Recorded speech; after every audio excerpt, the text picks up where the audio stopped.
What's up, chat? Good morning. Man, I'm sorry for being late. Last night was a late night. My bad. I own that. I own up to that one. It was a late night. I was working on the stream. I ain't even got my phone. I don't even know where my phone is. I hope you guys are doing well today. Good morning. If you guys could hit that like button, subscribe if you haven't already done so. If you're new, welcome. We're gonna get right into the watch list. All right. You guys know Carvana, Tesla, AMD, semiconductors. Remember yesterday the semiconductors that were weak, Intel, right? It was pretty much Nvidia and AMD for the most part. You know, there were some others that were green, but so today I'm going to take my time. All right? I'm going to take my time today. Let's see if you get a hold here on AMD. Looks like it's trying to hold. All right, you got a little bit of room to the north side. Let's see here. All right. Come on. There's that. All right. CVNA. These are just a few. All right. I may not look at these today. We'll see what Carvana does. In conjunction with Carvana, you could probably look at AI because they broke out together, and there may be a chance that AI could start to go as well. It's on its lows, and there could start to be some short covering. All right, if Carvana goes, you might start making whoever's short AI. You might start making them think twice about being short. You may start to get a short squeeze across the board. So I try to let you guys know. Remember, hey, when you get a catalyst, it could wake the whole market up. As far as small caps. Stocks that are, have a high short squeeze. Let me grab my phone. Give me 1 minute.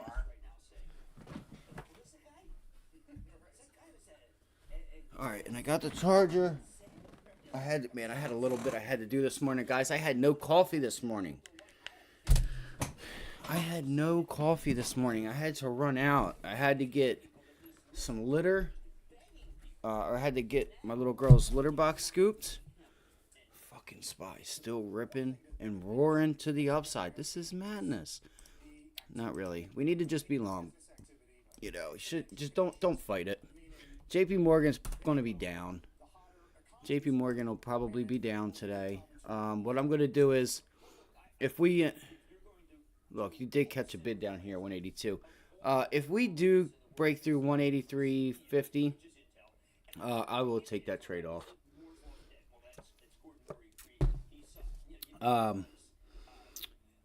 Also, I'm going to pretty much just be looking at the names that we've been looking at. Tesla, Netflix.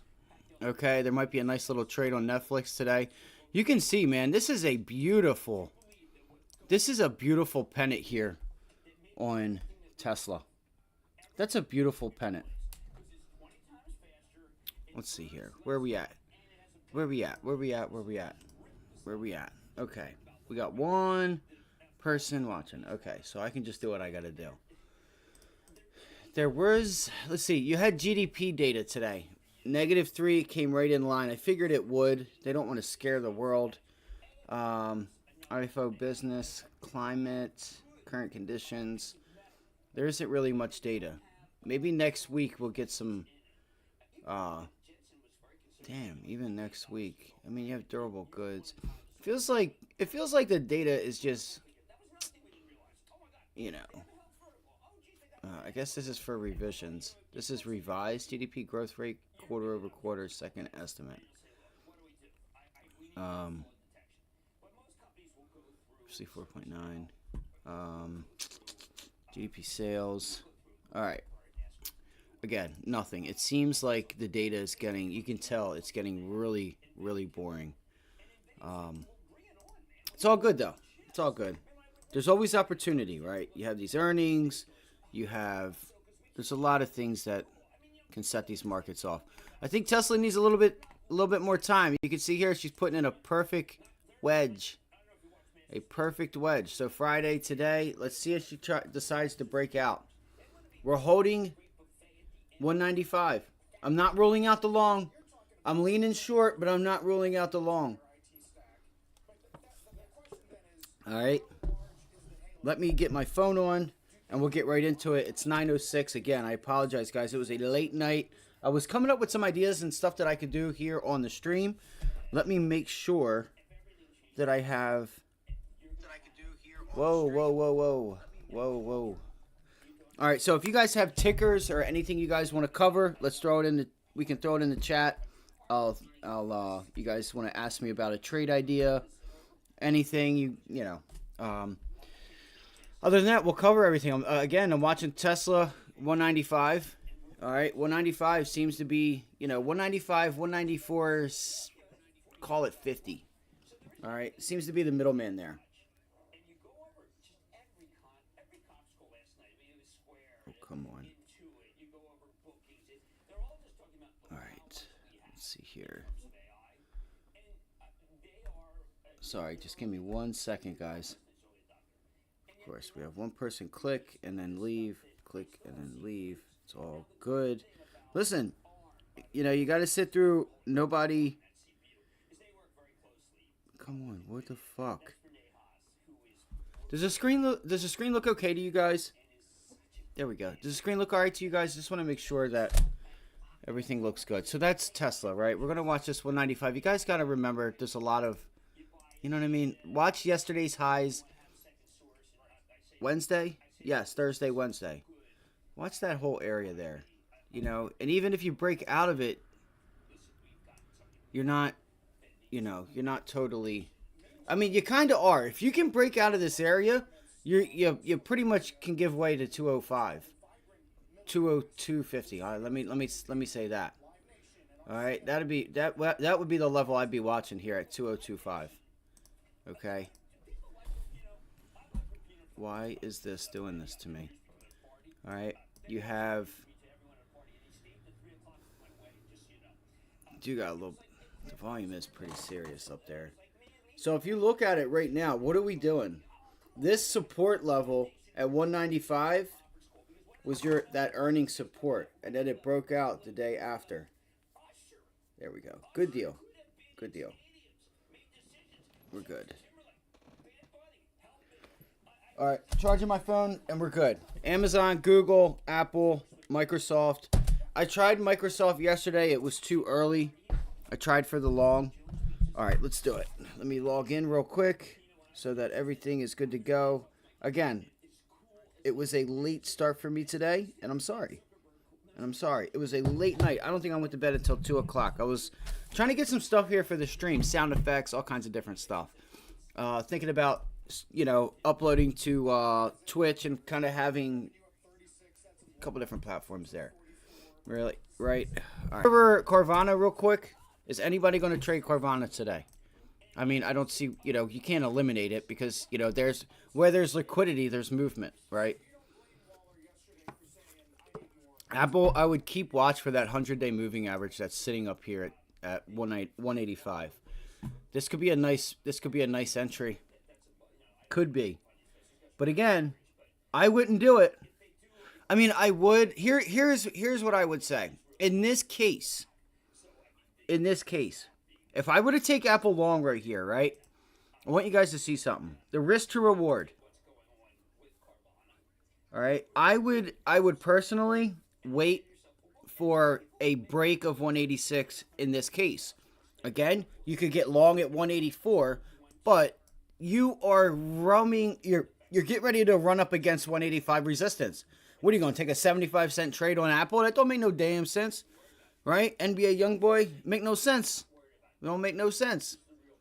You rich as hell, but you posted up in the bricks? That don't make no sense, bro. What are you trying to do? You trying to get yourself killed? All right? You trying to get that chain snatched? Right? So, it don't make no sense.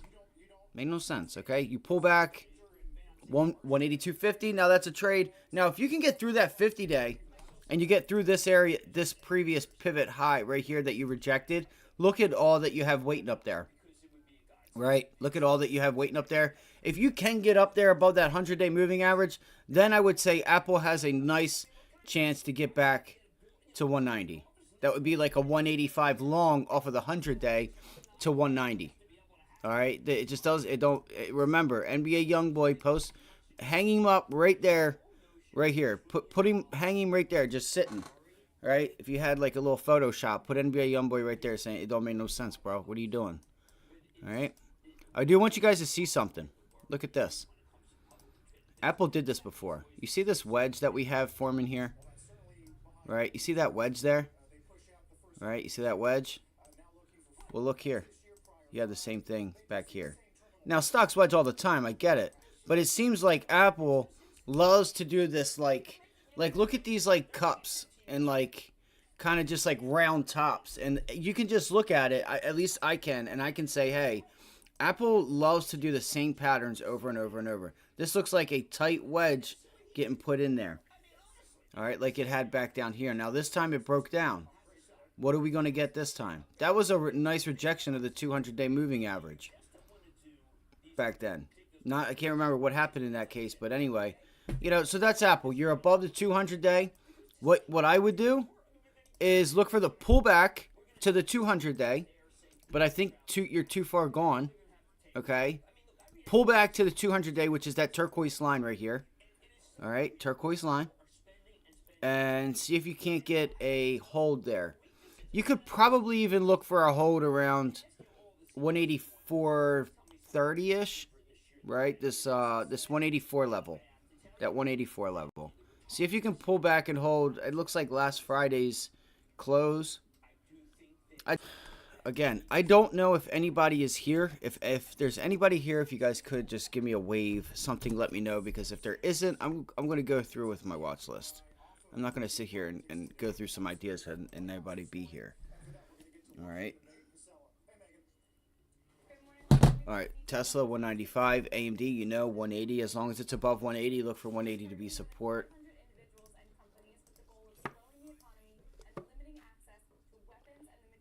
Come on.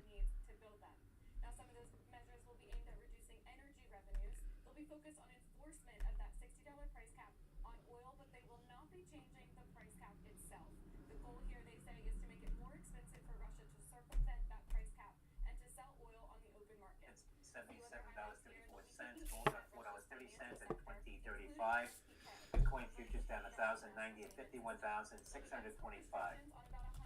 Mara was another name I was watching. All right, Mara was another name I was just keeping tabs on. It looked like it had a little bit of support there. I think Mara could probably break down. I do. I think you could probably see Mara break down a little bit. But again, if it holds here, it had a nice day yesterday. You had a nice day yesterday. If you can hold and get up above, see, it's not getting above that level. I wonder if we're going to get a pullback today. Let's go look here. Let's go take a look. Let's go take a look.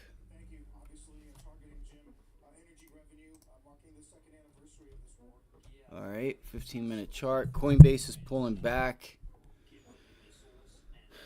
BTC USD. I mean, you get a hold here. That's an ascending wedge. That's a trend reversal pattern. It looks like Bitcoin could go run higher, guys. Let me throw this up here. All right.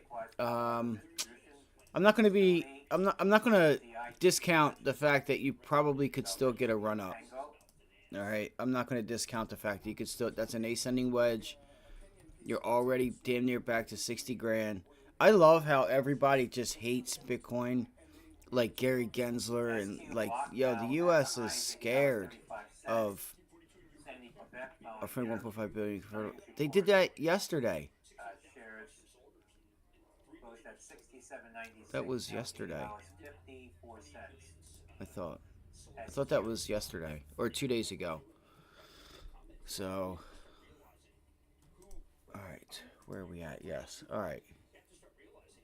Ain't in and out of nothing. Fuck it. All right. It's whatever. All right. What am I going to do here? Let's go to flexible grid. Tesla.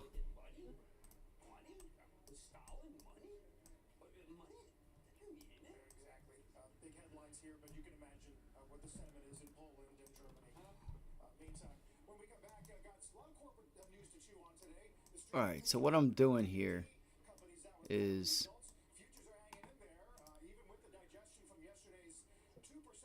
it doesn't seem like it's going to hold. So you do got to pull back and get a hold of that 195. So Tesla 195, same thing. Tesla 195.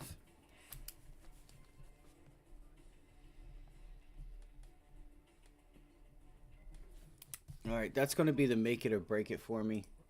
Dude, come on. Let me go to a daily chart. See if I can't clean this up a little bit. Dude, there's so many lines on these charts. I hate it. Again, it is putting in a bit of wedge, so it may not do much. It may not do much. Unless it tries to break out today. It could try to break out. All right, or break down. That's also excuse me, that's also 20-day moving average is way down here at 189, 190.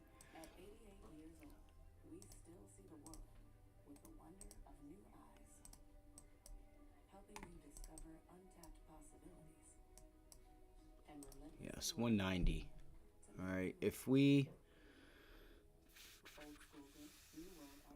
I'm really curious if today is the short for Tesla. I'm thinking about it. Especially if the market pulls back, which I'm not saying it's going to. That's stupid to think. You know, if I wanted to get short, where would I want to do it? I'd obviously have to try to get a bounce back to 198. But it looks like that's taken from me. 197.80 area. Okay, 197.90.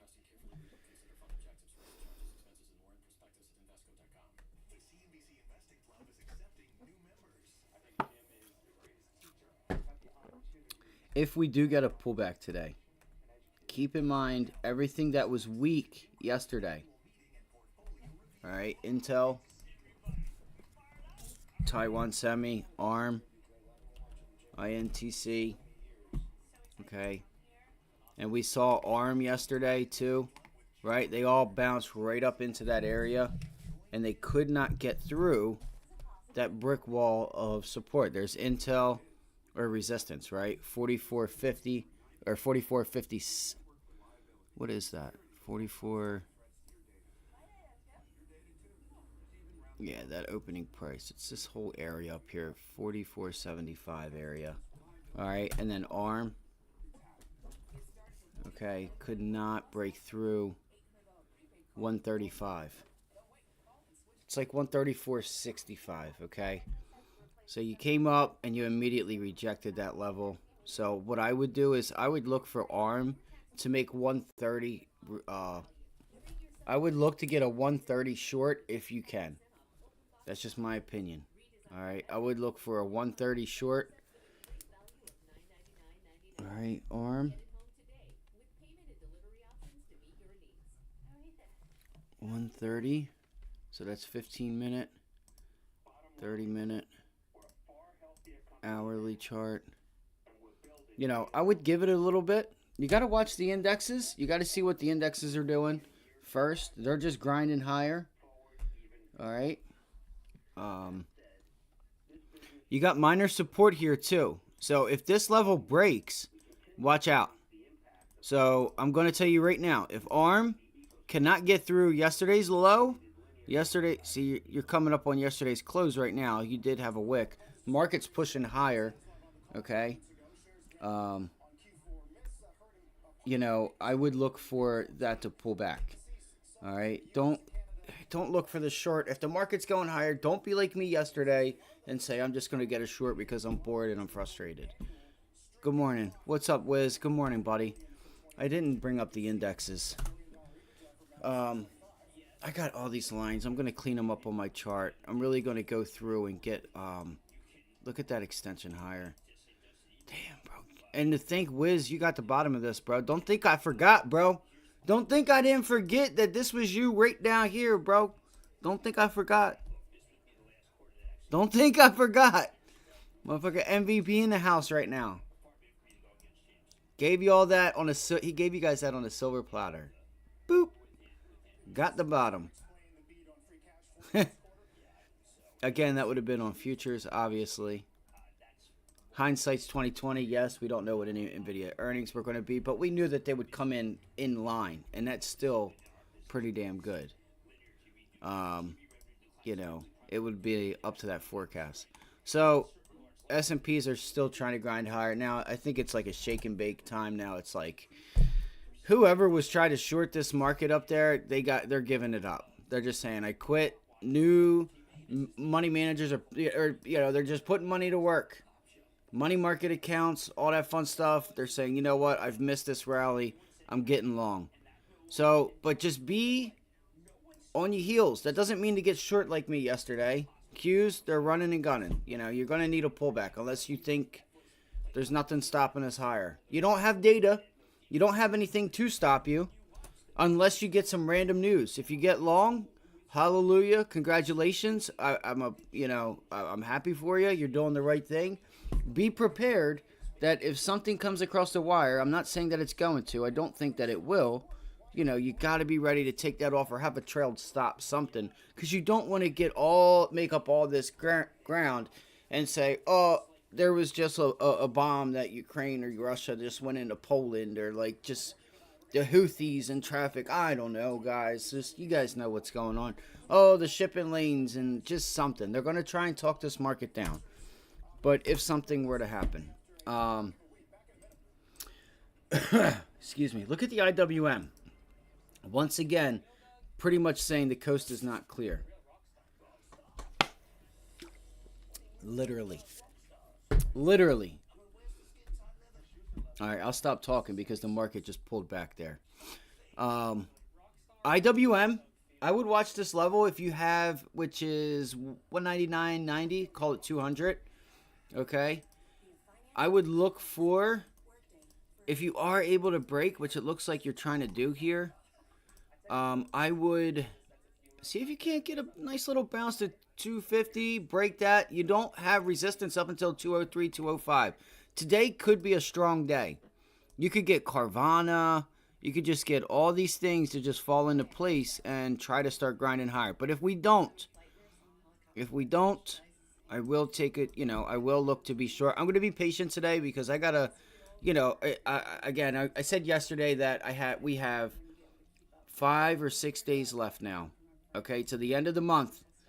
Okay, today's Friday, so that's 1, 2, 3, 4, 5, and I'm going to call it 6. Again, the month has been ending on a Friday, all right, so it's like that same week to me is still going to be the same month. I want to try to get at least a break-even green this month. Okay, I'm going to try hard to get that done. The Houthis. Sound like a rap group, bro. The Houthis. They come up with names for them all the time. Like, there's just always a different name. One day is Jihad, and which is common, but you had the ISIS, right? Was. And now it's the Houthis.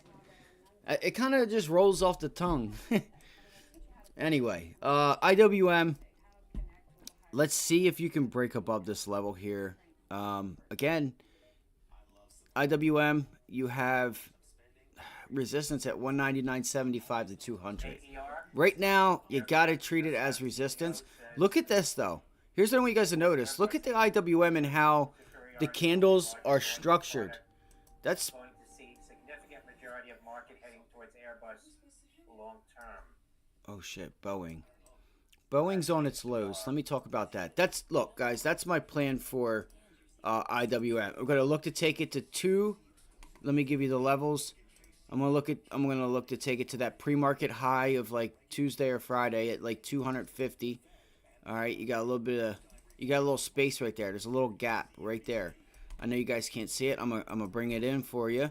I'm gonna bring it in. Okay, I'm trying to hurry up. We got 5 minutes, guys. Look here, though. This is what I wanted to show you. You have nothing. Look at the hourly chart for the month. Oh man, I'm trying to hurry up. You have nothing stopping you until you get like up to that high. So I wouldn't mind this trade if we could get some strength. I'm not sure if we will. All right. Bang. Give me the box so I know where am I going with this. I'm going right here. All right, that's where I'm headed. Right there. All right, right there. Right there. Bang. So, again, it's still rejecting. You got to treat it for what it is, and that is a rejection. Now, if you do get another pullback and you can get support at 198, that's also a likely point of, where buyers are going to step in. Dude, I'm wasting too much time on the IWM right now.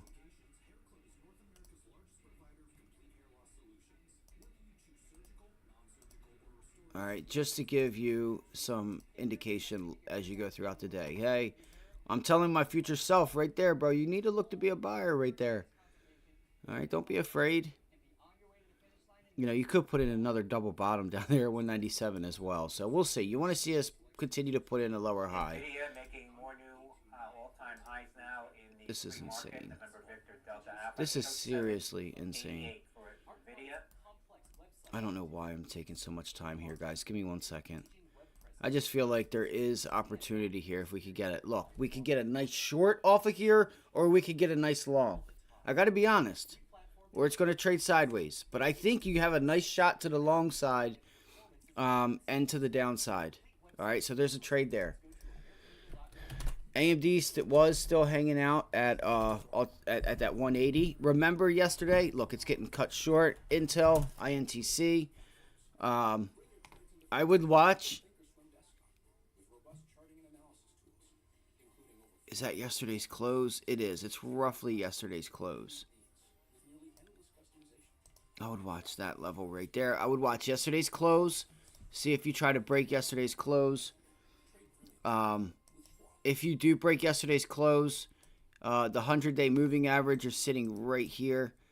Again, ARM or Intel. I think ARM has the better setup. I got to be honest. I think ARM has the better setup. Okay?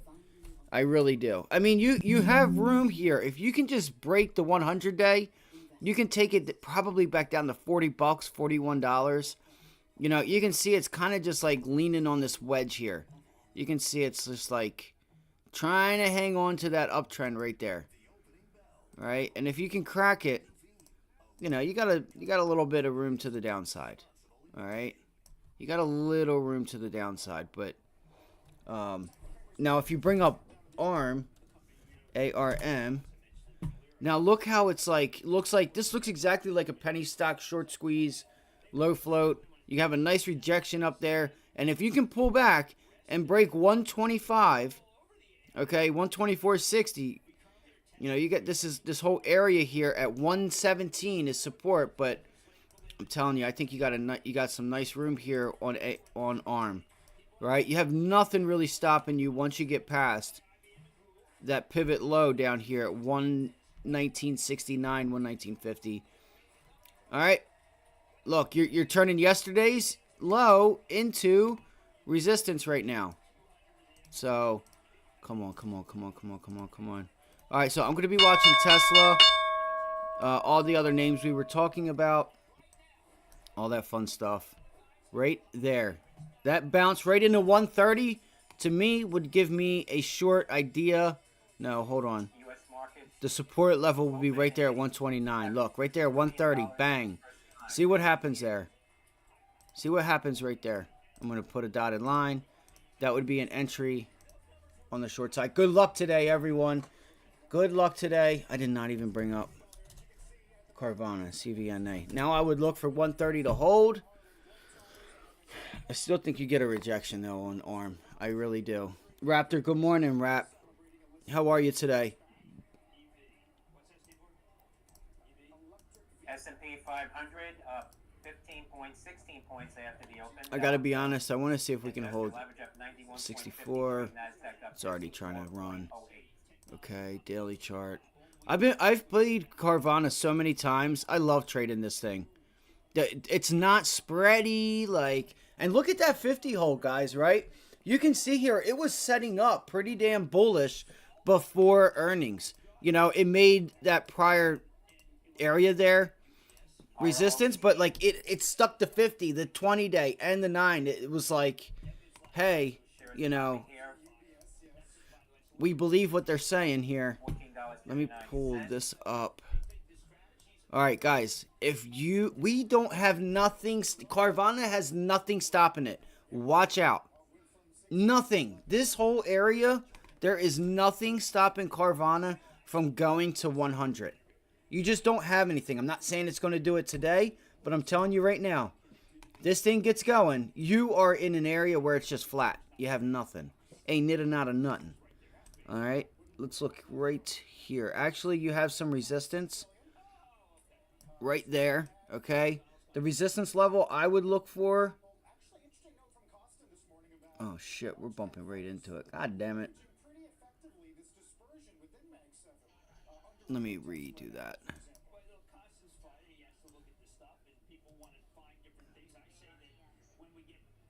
Pivot high, reversal. Damn, it's right there at 71. We rejected 71, didn't we? 71. Yup, looks like 71, guys. See if you struggle there or if you do get above it. Okay. You have another minor level here at 75. Again, if this thing starts going, remember, you do, like, it will trigger other names. It'll trigger other names. Alright, guys, sorry. I'm just letting the first couple minutes go by. Hold on 1 second. 73. Yup, so we have that level. I think I'm going to keep it. I think it's going to be like 70 to 75, okay? So I'm going to put that little line there at like 75, and I'm done with Carvana. And look, it's still making it resistance right now, trying to. Yeah, I like this level. I'm actually going to keep that. I'm keeping that. I'm going to keep that. And then we'll look for psychological 80, okay? And look, it broke it. Oh, that's a quick rejection. Look, there's a nice hold of pre-market highs on Carvana. And you technically tested on Carvana that 65. It's already been tested, so let's keep it moving. AMD, I got to look and see where the hell JP Morgan's at. I'm probably down on that one. I went small on it out of frustration because I knew I was acting stupid. JP Morgan's was really strong. And look, it gaps up on me. You know, relative strength there on the banks. So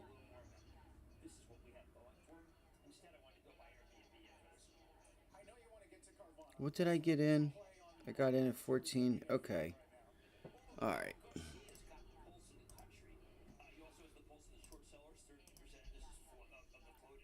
All right, let's go to the flexible grid.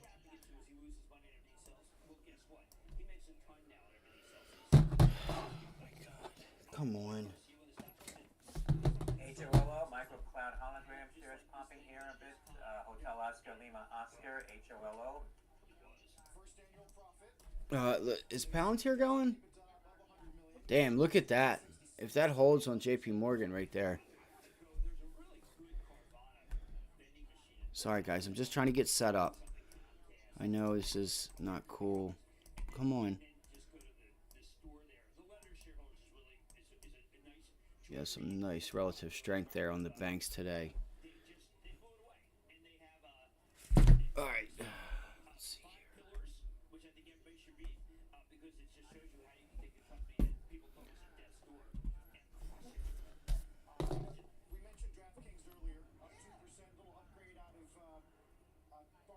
Overweight, they go to 50. They're basically raising their forecast for digital gaming TAM. Yeah, yes, and what you typically have post-football is a drop-off, and then... Okay, here's the SPY. We got it.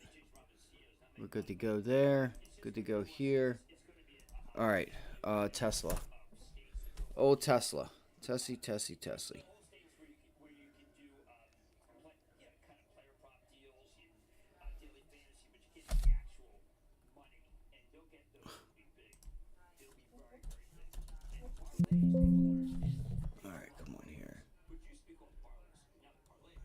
All right, so Tesla had a nice bounce off 195, y'all.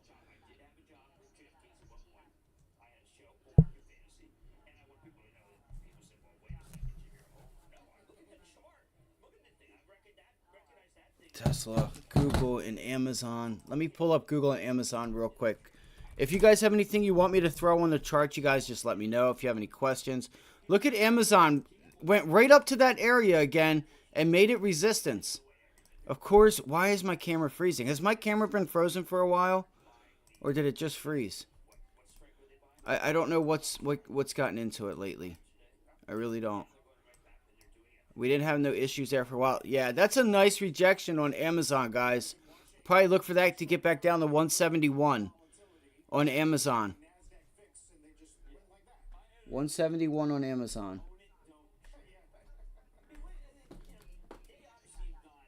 Come on. I need to hurry up. Just letting this stuff go without me, man.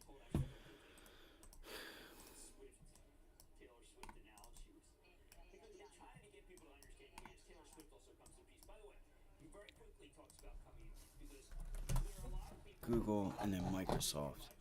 Google's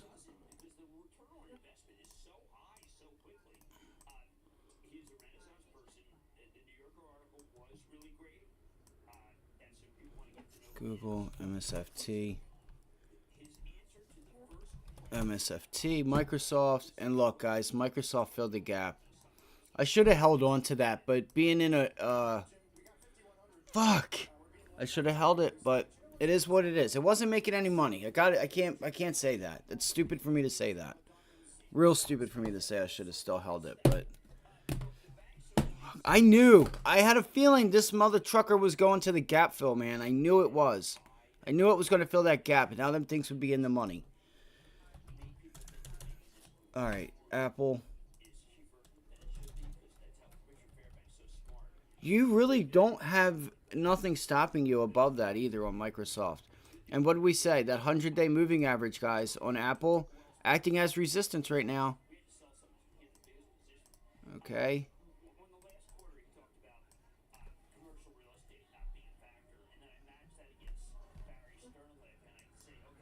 I need to just trade smarter. I need to do better. I just feel like I was a bum this week. I feel like I was a bum. What's the volume like? Anybody see any relative strength, relative weakness? Palantir coming into that area.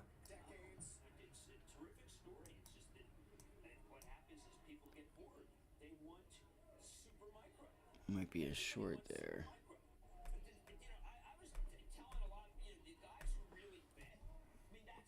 And look, Palantir's breaking down. NFLX. Netflix is holding up pretty nice. It's got resistance up here though. Tesla. Alright, so like we said, look, it's just following that wedge perfectly. I have so many lines on that chart. It's not cool. Alright.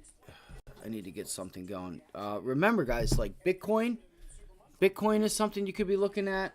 You know, with Coinbase, Mara, shit. Damn it.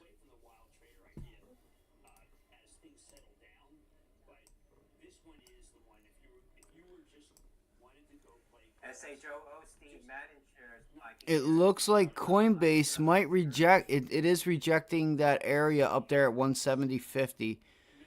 I think it was 160 on Coinbase, where you have the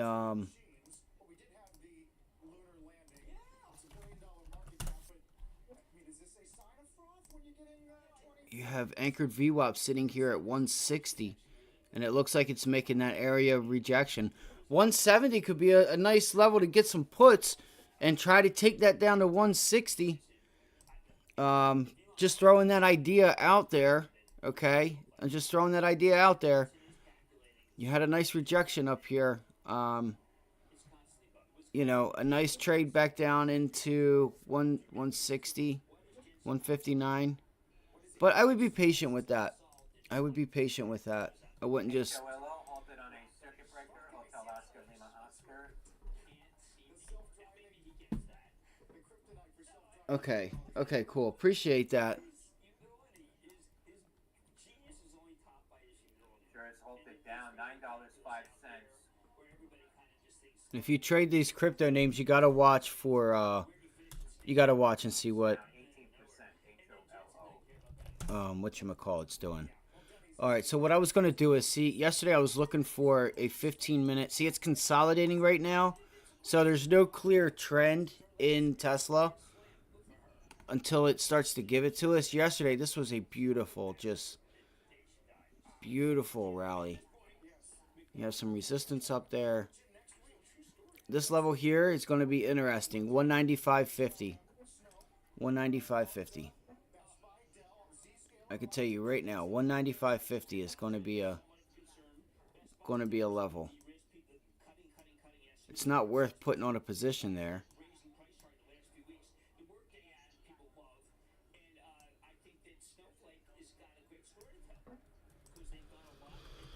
Snowflake is pulling back.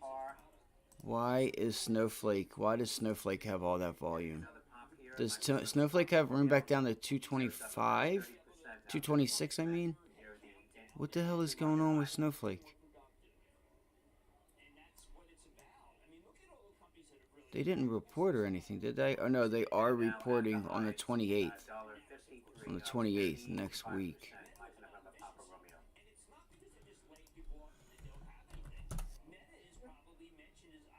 Alright, so Carvana broke out, gang. Carvana broke out.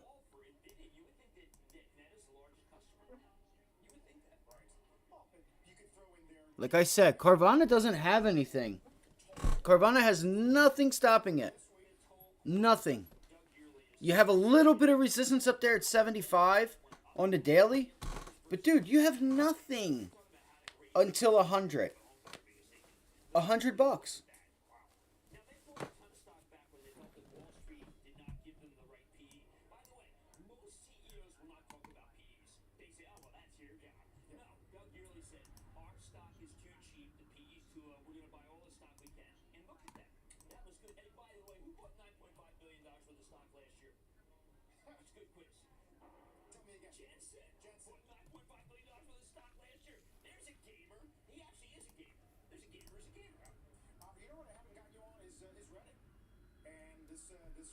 I'd watch that 72 area. I mean, I'd let it consolidate, guys. I'm going to try and get better on my entries like AMD yesterday. I would let it consolidate right there. All right. See if you can't get that 90-minute. Try to get like... See, it should bounce here. You should try to get some people to step in here and get this bounce.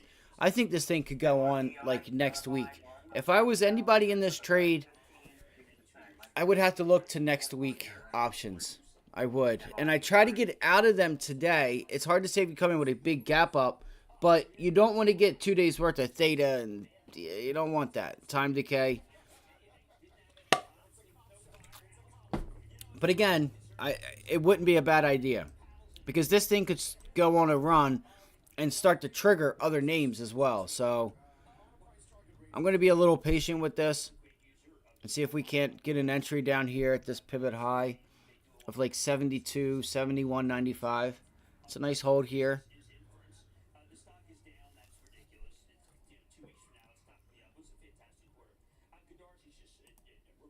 Shit. All right, let me throw up Tesla. If you guys want me to keep Carvana up, I can. Again, Amazon went right up to that area and rejected up at 175. My camera's frozen again. God damn it. I don't know why she's been doing this. I tried to fix it. She's tired. I think I'll just have to go back in and shut it off and do all that stuff. All right, Google's trying to do something. Shares of Intuitive Machines falling here now. Again, I'm going to try and be patient because... All right, Google has resistance up there at 147. 146.75. Oh my gosh, come on. Please. Microsoft filled its gap. It's so upsetting.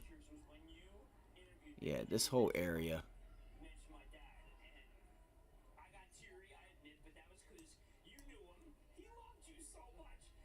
That could be a lower high there. His influence on you continues to this day, Jim. It's part of why you work as hard as you do, I think.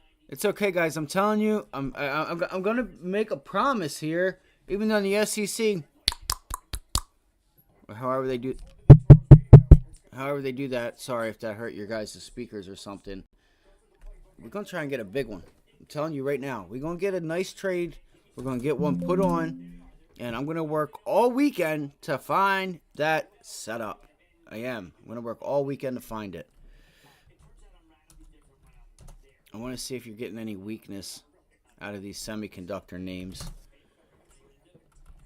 Look, AMD broke. AMD looks like it's trying to break 180. It hasn't broke yet. It has not broke yet, gang. Let's go. Intel at yesterday's highs, Thursday's low rejection. What we doing? What we doing here? Shit.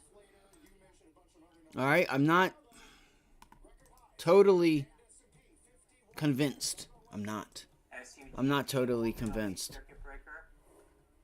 That is a nice pullback to the wedge, and look, see if it tries to hold it. You can see right into that wedge. Look at the volume. Yes, AMD. It's a little bit oversold. 15-minute chart.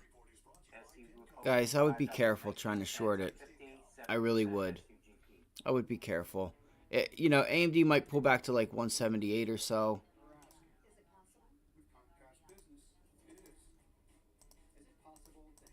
Unless you're going to scalp it, I would be careful. I would be careful with it. Look at it, already trying to... Oh, that's a nice rejection there. 15-minute, just rolling over. All right, so 178. The risk to reward there just doesn't seem to cut it. 1 hour. That's not bad. 1 hour is not bad. You just don't have you don't have the volume I would like to see, though. All right. You got a little ways down. I think, honestly, if you look for next week or something, look at the 4 hour putting in a lower high. I would be patient. You're at the top. Listen, it's a range, right? You got to get... Until it's broken out, again, this is either a pullback to break out higher, or this is, just going right back down into the middle of the range of like 172. All right, but we'll never know that. That's why it's skepticism, all right? You got it, buy low, sell high. You got to be selling. That's it. It's just, I don't know if it gives you the follow through most people would look for.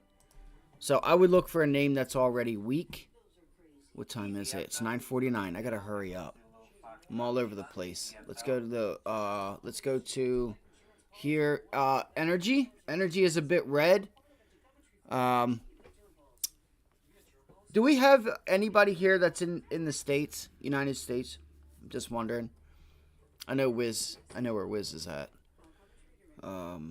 SQ, Nvidia, Intuit pulling back.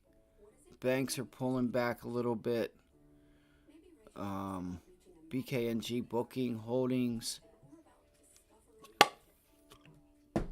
You had some news yesterday, I think, with, I think it was Baidu.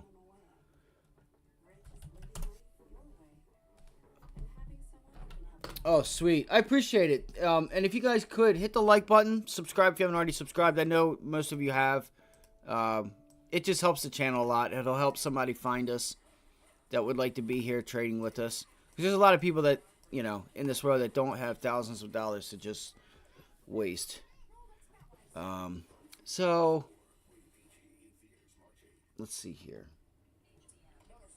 Let's see here.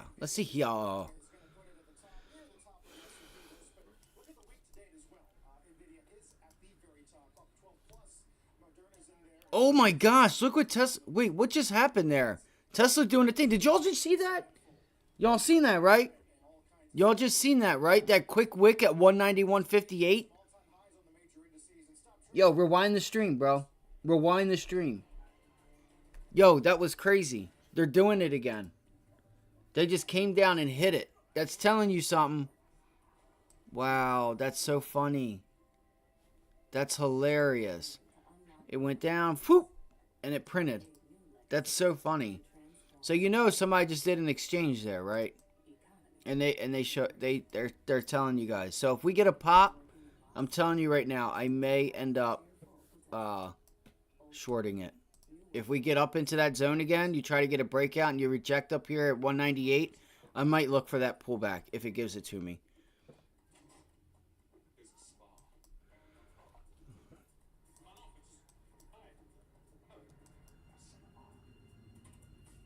That's crazy.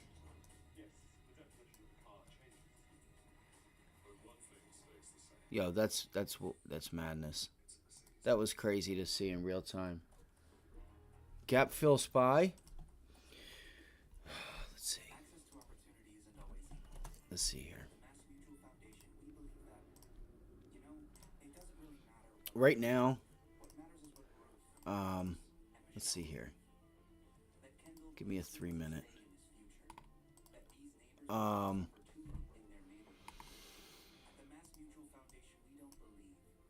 SUGP, resuming trade, send a uniform golf pop-up. Man, Wiz, I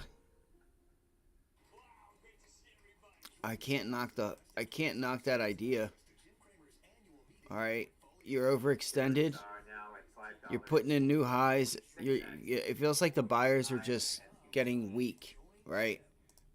I'd be with it, but I would wait. They might do it at the most random time. They might do it at like 11:45. Start selling this thing off at lunchtime or like 11:30. You know what I mean? You know how they do. So I wouldn't be opposed to it. Keep an eye on the orders. Shit, I don't even have level 2 up. I wouldn't be opposed to that. You know, I just don't know the reason. You know, they may run this thing back down. Let's look at a weekly chart. Let's look at a weekly chart and see where we are on the week. Obviously, I know we're at highs, but like, how much do we have to retrace it? Like, dude, this is just such a huge breakout. Now halted on the way down on a circuit breaker again. Wow. At $5.01. I gotta clean these charts up and get rid of all these lines. I hope. Who's buying 510? Right? Look, there's a buy order for 1,700 shares right there. So, be careful. And I'm sitting here watching, like, there's not... If they do, it might be at the most random time. That's all I'm going to say. Alright. My target's 520. I didn't think we would get there yet. See if you put in a double top here. See if you can put in a double top here. The thing is if people are going to try to get short up there, you know, you're getting, that's how you keep getting the squeezes, right? Look at it. It's just bidding up higher and higher and higher, right? Because they're thinking exactly what I thought. You're holding VWAP. Oh, let's see if we can get in a double top. And then it breaks out, and then they got to cover. And that's just, you know, it just keeps going and going. Maybe yesterday and this gap up, maybe could be a just exhaustion. Like, that's it. Like, you know, it just pretty much tries to, like, puke this move out. I doubt that happens. There it is. There's your double top, right? This double top here being one of the same, and then it pulls back, and then that one would be the second one. I don't know how, if we pull up the S&P, how's the SPY going higher when the majority of the SPY is like break even, but yet the SPY gaps up? Made no sense. NBA Youngboy don't make no sense, bro.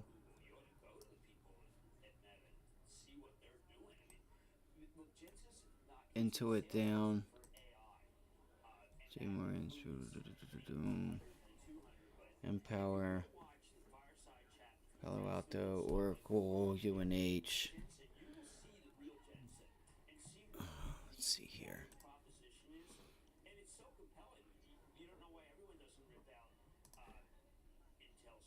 There you go. There's the market cap, $2 trillion. There you go. You need some volume, though.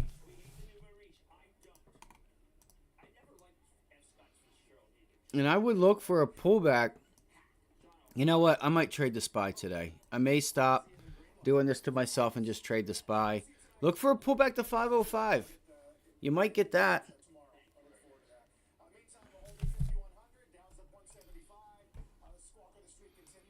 Or, here's what I would look for, Wiz. Listen to this.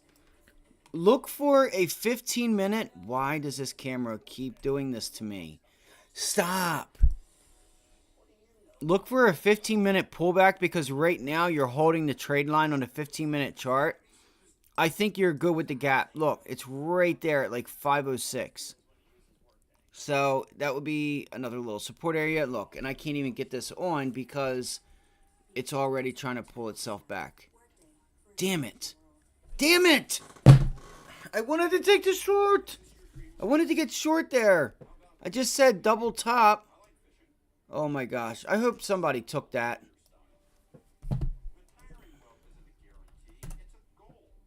JP Morgan's still going higher, bro. Tell me that wasn't a stupid ass decision. It's got a double top in it now. I wonder if I could recoup my money with a freaking... with another trade right there. JP Morgan, double top. Yo, you gotta be kidding me. So the Dow is still going higher. Look at this pattern in the Dow. The Dow's going to have to break 392. All right, IWM. Look, IWM never got above that level. IWM's still pulling back. And where did we say? It's got room back down to like 198, 197.80. If your portfolio is $500,000 or more, give us a call. I like to go fishing too. I don't know if you guys get that commercial. I don't know if you get that commercial, Wiz.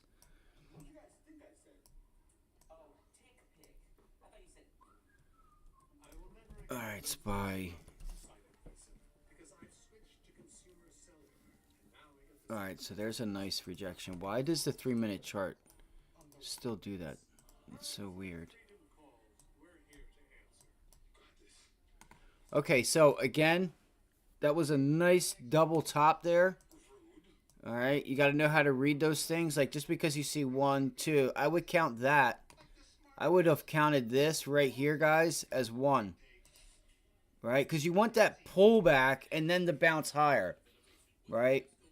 That would be the double top for me. All right, so we're going to see if we can't do that. We're going to see if we can't get that pullback and gap fill. At least see if we can try to get to like 508.50. 508.50. But watch the Dow. Because the Dow's leading right now. And you have no reason to be short. I mean, let's see. The Dow. See the Dow? It's still making new highs. Dow names. So, what are some Dow names? IBM. Disney. Look at Disney, guys. Wow. Holy shit. I missed that trade. Damn it. I missed Disney again, bro. Disney's in its gap, it looks like. I don't know if there's a downgrade or upgrade on Disney.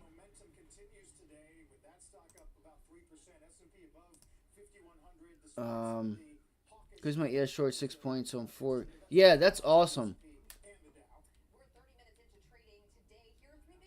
Yeah, I'm with you there, Wiz. That's a good idea, man. Great call there. Great call. Look at Disney. Wow. It's in the gap now. Disney's in its gap. Dude, I missed this again, man. I hope Chris was able to get this. Chris, if you're out there, bro, I hope you're able to get that trade again. You guys remember, I was up here trying to get it up there, and it just... The day that the markets really pulled back, it did not pull back with the markets. And then, look, you come in with a huge gap down. So, yeah, it's okay. Well, what I would do is, look here. This is lining up perfect. So, look at your 15-minute trade line, right? All right, look at the 15-minute trade line and VWAP. Where are they? I don't think we've missed it yet. well, we obviously need to get a bounce back. Look right there at 107, right? You have 107, 106.95. And where does that line up with? That line's right up with pretty much just below yesterday's low. But you also have that pivot low and your earnings high. So they're all sitting there at like that 90 MA is literally lining up with the top for the earnings, that pivot low 2 days after this level right here, that was resistance and support. Come on, man. Right there.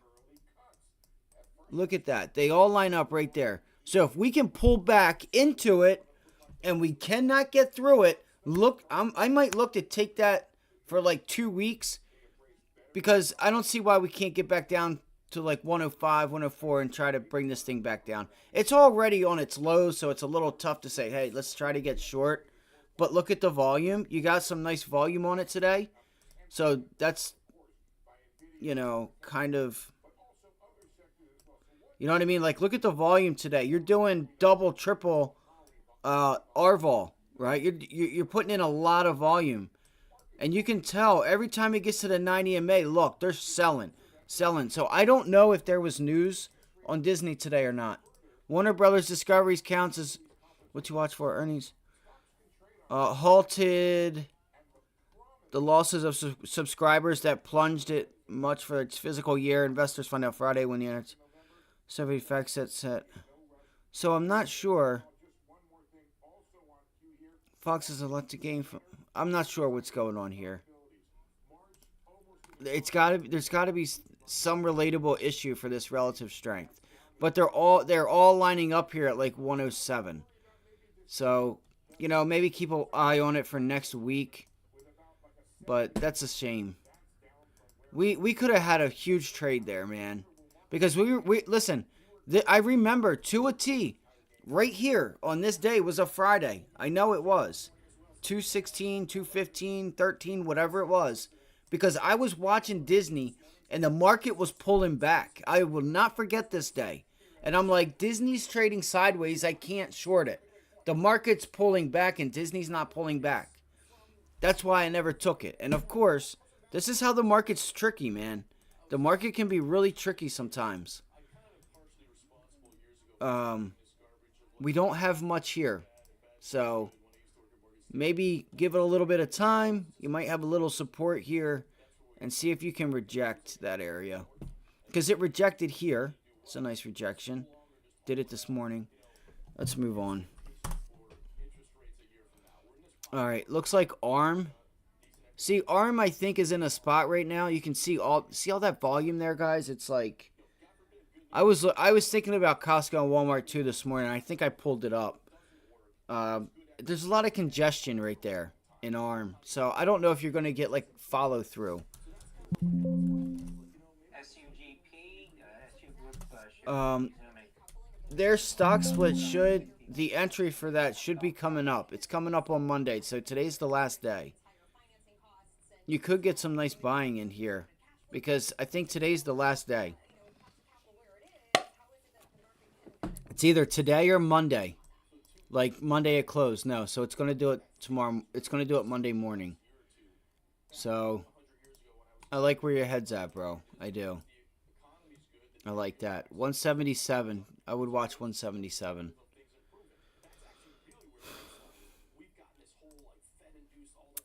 But again, guys, this weekend, I am going to go back through everything that I have and get and try to fix this month in 4 days. All right, look here. So if the Dow is going higher, I'm going to look at Dow names. Look at Goldman Sachs. Ripping and roaring. Ripping. Goldman Sachs is ripping. It's got volume with it. Let's look at UNH and Microsoft. Look at UNH, guys. You have some relative strength here with UNH. Really nice upside there.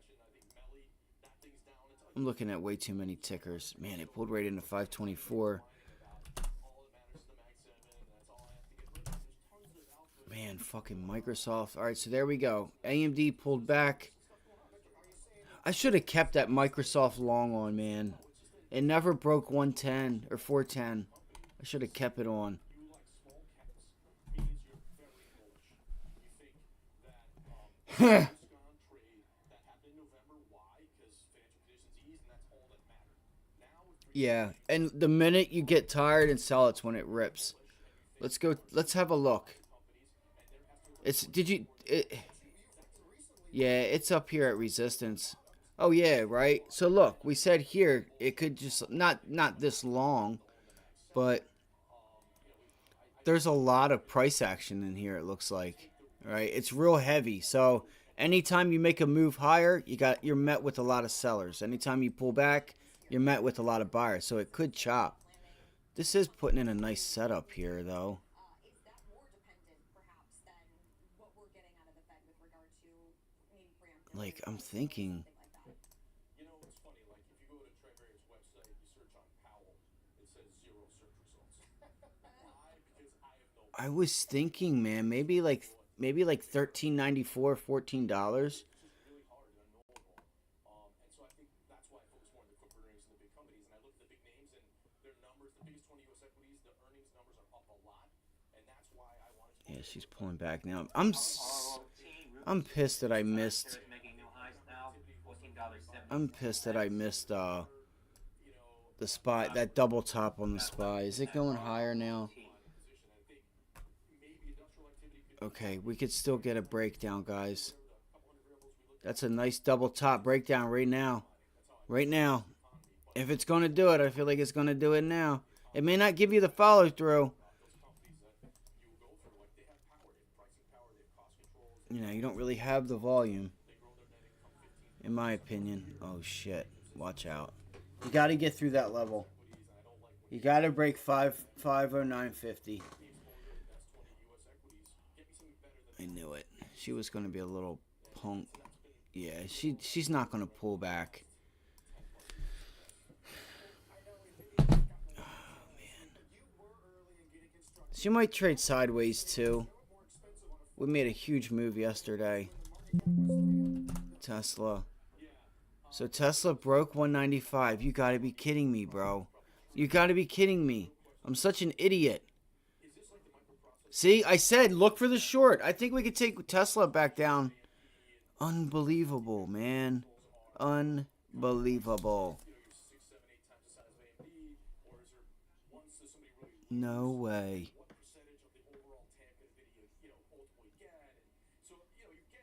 Wonder if we could get a nice double top here.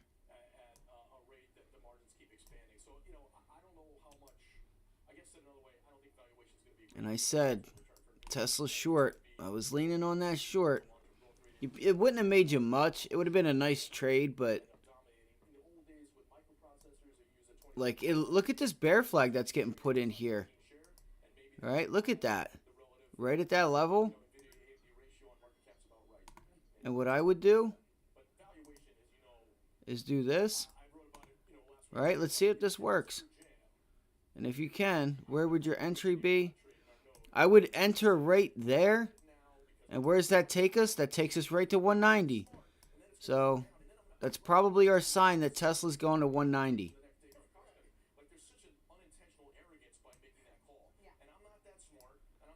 Fuck, I just missed the entry. Let's see if it holds. Let's see what happens here. It could always be a failed breakdown, too. It could be a...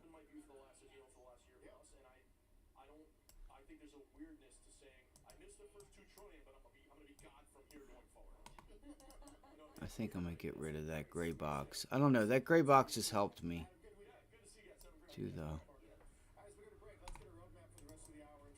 Looked it. It's kind of hard to just take a short on it right now because it is...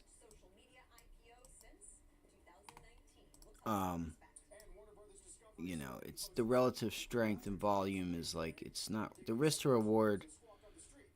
It's kind of there, but... So we know 190, right? We measured that move out. I'll just slide it over here so it's out of the way.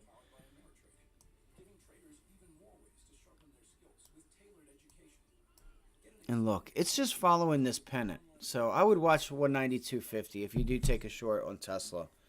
See if you get the follow through here. And with guided learning paths, stacked with content curated to fit your unique goals, you can spend less time searching and more time learning. That's a nice rejection. Let's see if it breaks. All right, that's a 190. I would assume on Tesla. So I went on Angie. It took me just a handful of minutes. Vendors who were knowledgeable, they did high quality work. They wanted us to be happy with the work done as well. It is a beautiful drive, I will say. Get started today at Angie.com. At Baird, we have investor relationships in 35 countries and market expertise in over 40 industry verticals, all to help make the most important investment connections of all, yours. All right, so she's flirting, guys. Tesla is sitting here flirting with this level. I think Jim is the greatest teacher. You have the opportunity to have unbiased information and education. Join now for exclusive access to Jim Cramer's annual meeting and for Yeah, what is the spy doing?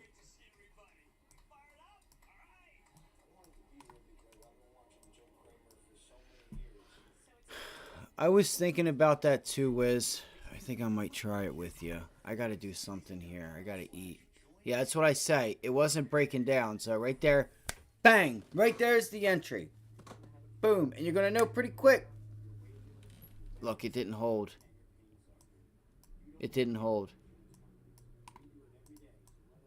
Hold up. What's she gonna do? Look, now she's gonna turn into resistance. It didn't hold there. What's she gonna do? I think she's pulling back. Do what you guys. I'm just telling you guys what I think. I think that's your rejection. I would have got long if I had no emotion. I got long right there. I would be taking it. I would probably, honestly. I'm not gonna say I would take it off, but man, if you know, it's not holding in my, like it just cannot. Wait, so it did. I don't know. Here's what I'll do. I'll just shut the hell up. Just shut the hell up.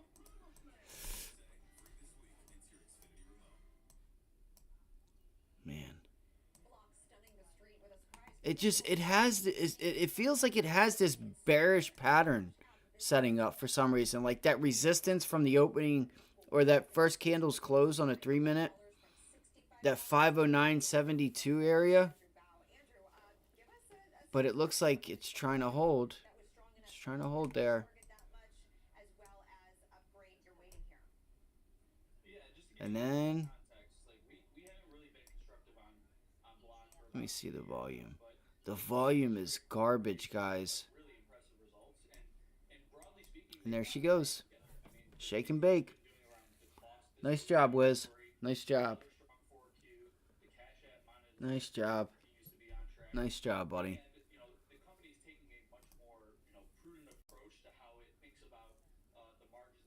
As you can see here, how it breaks down and it puts in this little bear flag, and it looks like it's trying to like curve its way down, but then it bounces, and what's it do? It puts in that higher low, right? Boop. Uh-oh. And then I would look for a bounce. Boop, right there.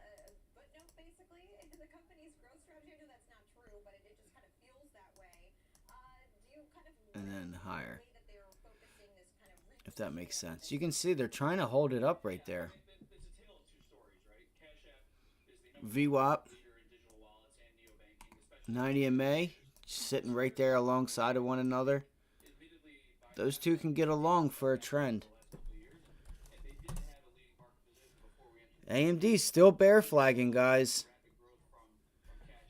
Again, I was leaning to the short side. There's just not much. I just don't think there's much left on the table. I don't think that trade's worth it.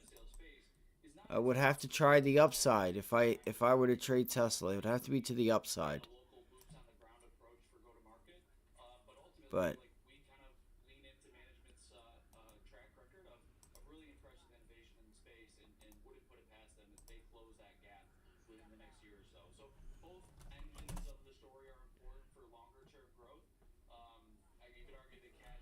it looks like things ran a lot, but they really haven't. CBNA.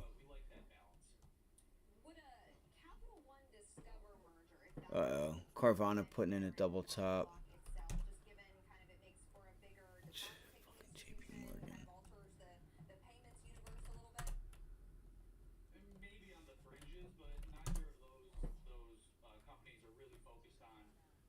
Is that an entry there?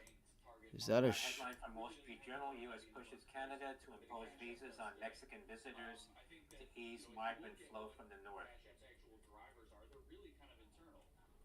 Made no sense. Made no sense.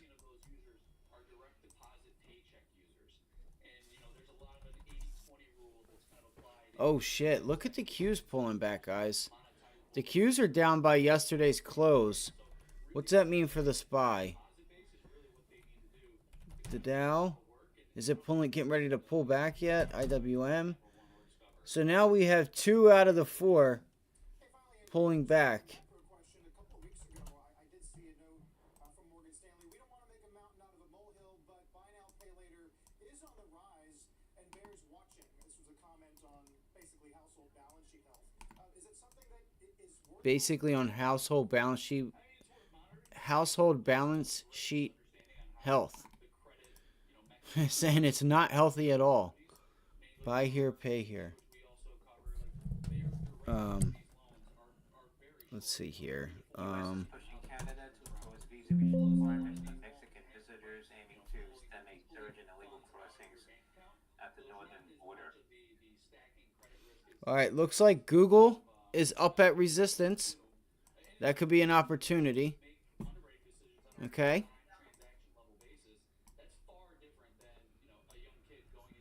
Google up there at resistance.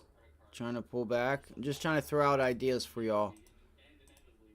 And I do want to say, I want to take this time right now to say thank you for joining us. If you could and haven't done so, hit the like button. We appreciate you guys spending your time here. I want to work very hard to help provide you guys and anyone that's new here, not really the, the ones that have been doing this for a while, even them too, trade ideas. Just being able to have confidence that you can consistently do this and help give you guys some pointers on how to consistently be profitable. February's been rough for me. All right, I'm down on the month. I had a great January. Boeing. So I'm going to start sticking, I feel like maybe I need to start sticking to just a couple names, and I need to watch them, and I need to just, not be all over the place. I have the worst ADHD you could imagine. And I don't get it from my mama. Alright, so nice bear flag breakdown, guys. Boeing's in that gap. She just, you know what? I feel like they're holding Boeing up because they don't want anyone profiting off of the failures of one of, the companies that they like. And it's a shame. I mean, you're talking about a door that fell out of the damn plane, and they're lucky it did not hit somebody or get stuck and sucked. What if that door got sucked back inside the plane? What if somebody was sitting next to the window or next to the door? Jesus Lord. You gonna tell me that that stock gonna go higher the day after or just sit there? You crazy. Anyway,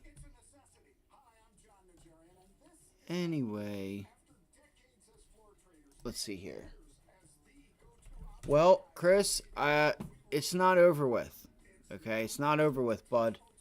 You still have room way up to 180, buddy. You might have to pay up for it. Look, you cleared the resistance level. You have nothing stopping you. Here, remember what I was saying. That 3-to-1 stock split, today's the last day you can buy it. This thing, I think, is going to go higher, bro. Look, support, resistance. When you break resistance with volume, it becomes what? Support. So even if you go out a week or two, look at the volume you're getting through that level.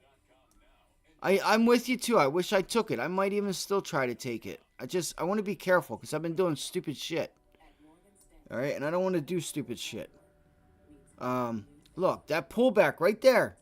If you get a pullback right into this area, you gotta look to be a buyer, dude. This is the only time before the stock split that you can buy this stock.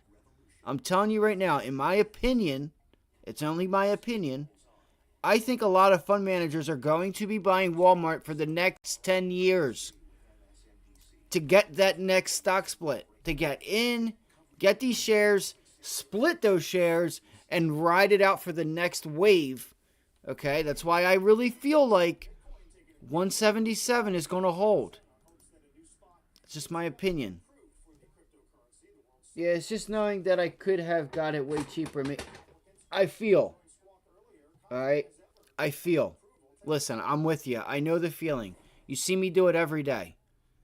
I've missed how many trades because I had a hard time paying up for it. If you stick to it, it's only going to do good. There are ways we could look at this and say, hey, what would make sense to be able to buy this? If we get like a 15-minute or a 5-minute pullback to the 9 EMA, maybe that would solidify a possible buy opportunity down here at 176. MRVI, All right, we probably chances are we won't get that. I wouldn't even worry about it, man. Look at that volume on the 5-minute. Or wait, hold on. That's 61%. wow, that's not cool. Earnings report, Michael Romeo Victor, India, MRVI. Why does that volume look so big? I mean, I don't know. Yeah, that's a nice pullback right into that area. You got a little bit of resistance at 177.50. You might have a little resistance there.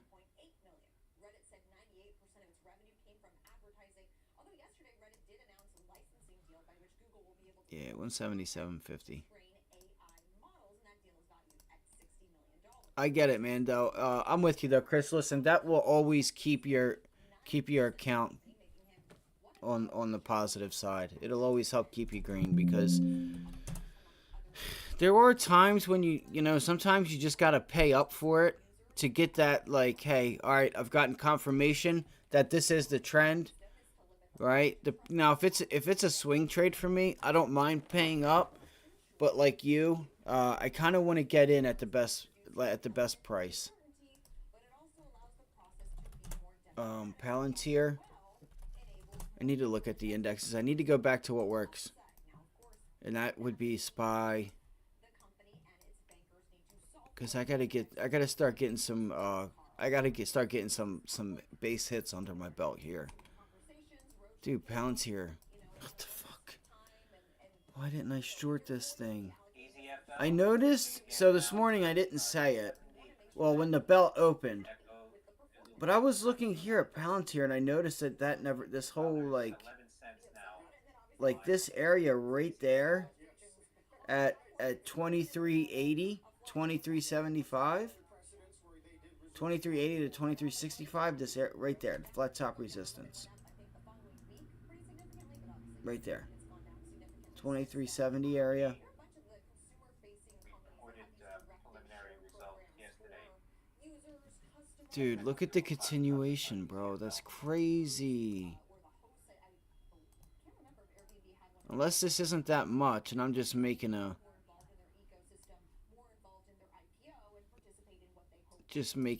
it looks bigger than what it is.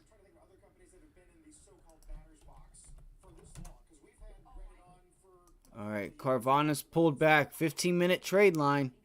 Okay, that could be a buying opportunity right at that level. I might try this. Look at that. Bang. Let me go to a 2-minute, 5-minute. Look, let's see if we start getting some buyers in here. See if we can see an increase in volume. We need the increase in volume. Carvana's been giving it up. She has been trying to rally and has never given us the follow through that we've been looking for. Like the past year and a half, 2 years. It's a 23.6 fib as well.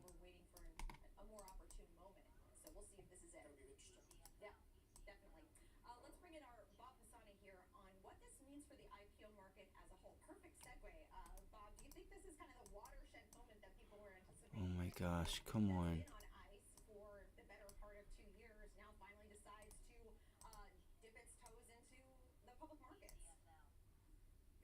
I'm excited for the IPO market in 2024 because the stock market is very supportive of a strong. I thought the camera was on.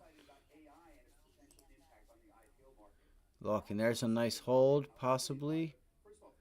I don't like that volume there that came in. Oh, and that's actually to the upside. That tail is to the upside. It's a little bit deceiving, isn't it? Oh, and look, when we take pre-market and after hours off, look where the 9 EMA is on the 15-minute chart. It's way down here. So I may Intel ARM. Let's see here. Wow, look at that. That's a nice rejection right there on Intel. Intel and ARM, in my opinion, are one of the weak ones from yesterday. Look at ARM actually going. ARM is actually trying to go right now. Alright, now I would not long this thing, but I would look for resistance and try to. Wow, look at that extension. Was there news or something on this name? I don't know why it's breaking out like that.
And here I am talking with the mic off. I didn't even mean to do that. I've been sitting here talking the whole time. The mic's off.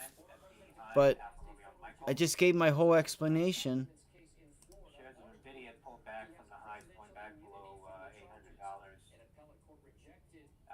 $800. Look, somebody got this for $23. Land in front of the Supreme Court if justices decide to hear Trump's appeal of that decision. And some spectators at the Paris Olympics will watch the games from recycled seats.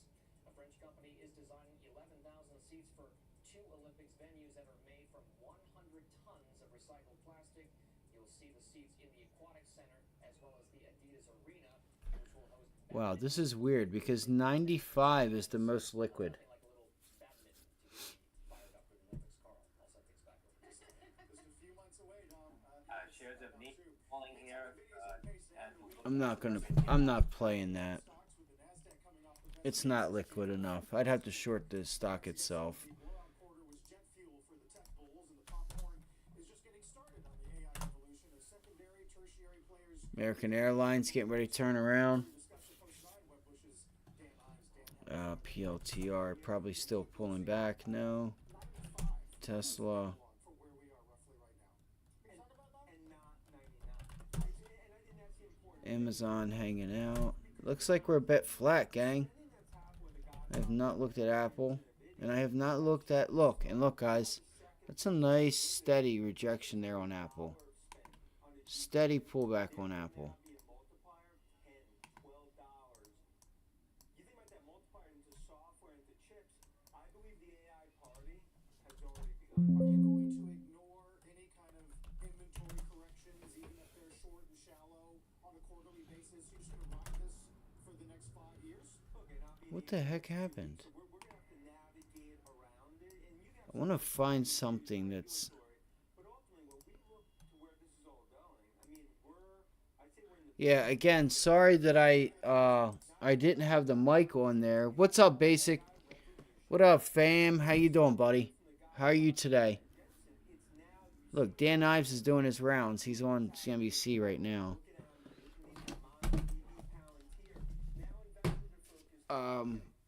So yeah, man. Again, next week I got 4 days. I don't care if I got to trade the S&Ps, whatever I got to do, man. I gotta bring it home. I gotta bring it in. FedEx performance pressure. And you know what I'm worried about too, guys, is that this is exactly the initial jobless claims coming back in at 200 and some thousand, just 200,000 flat rate, like low 200,000.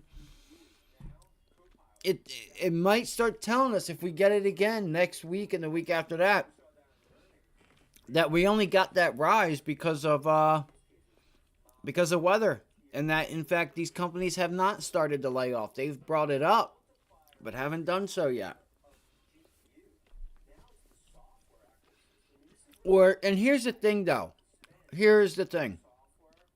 They could always be laying off, but like I said, they'll start with drug tests. That way, whoever they can get rid of, and then, you know, that kind of takes out unemployment, right? You got fired for doing drugs.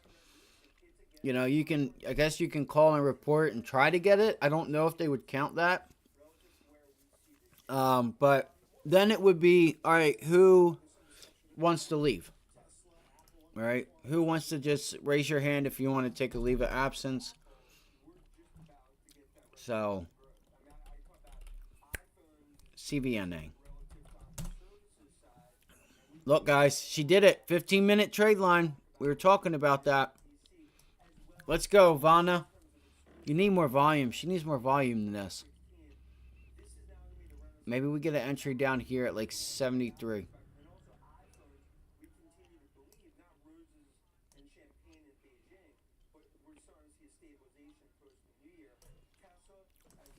Again, what I would do, guys, is I would watch AI.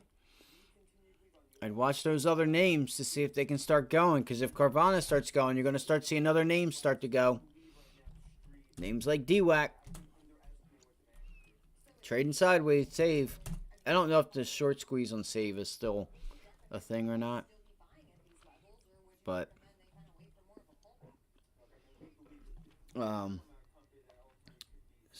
but yeah, it could start something. Carvana has shit, my bad. Mic drop. Literally. Carvana has nothing in its way. Carvana's got nothing in its way.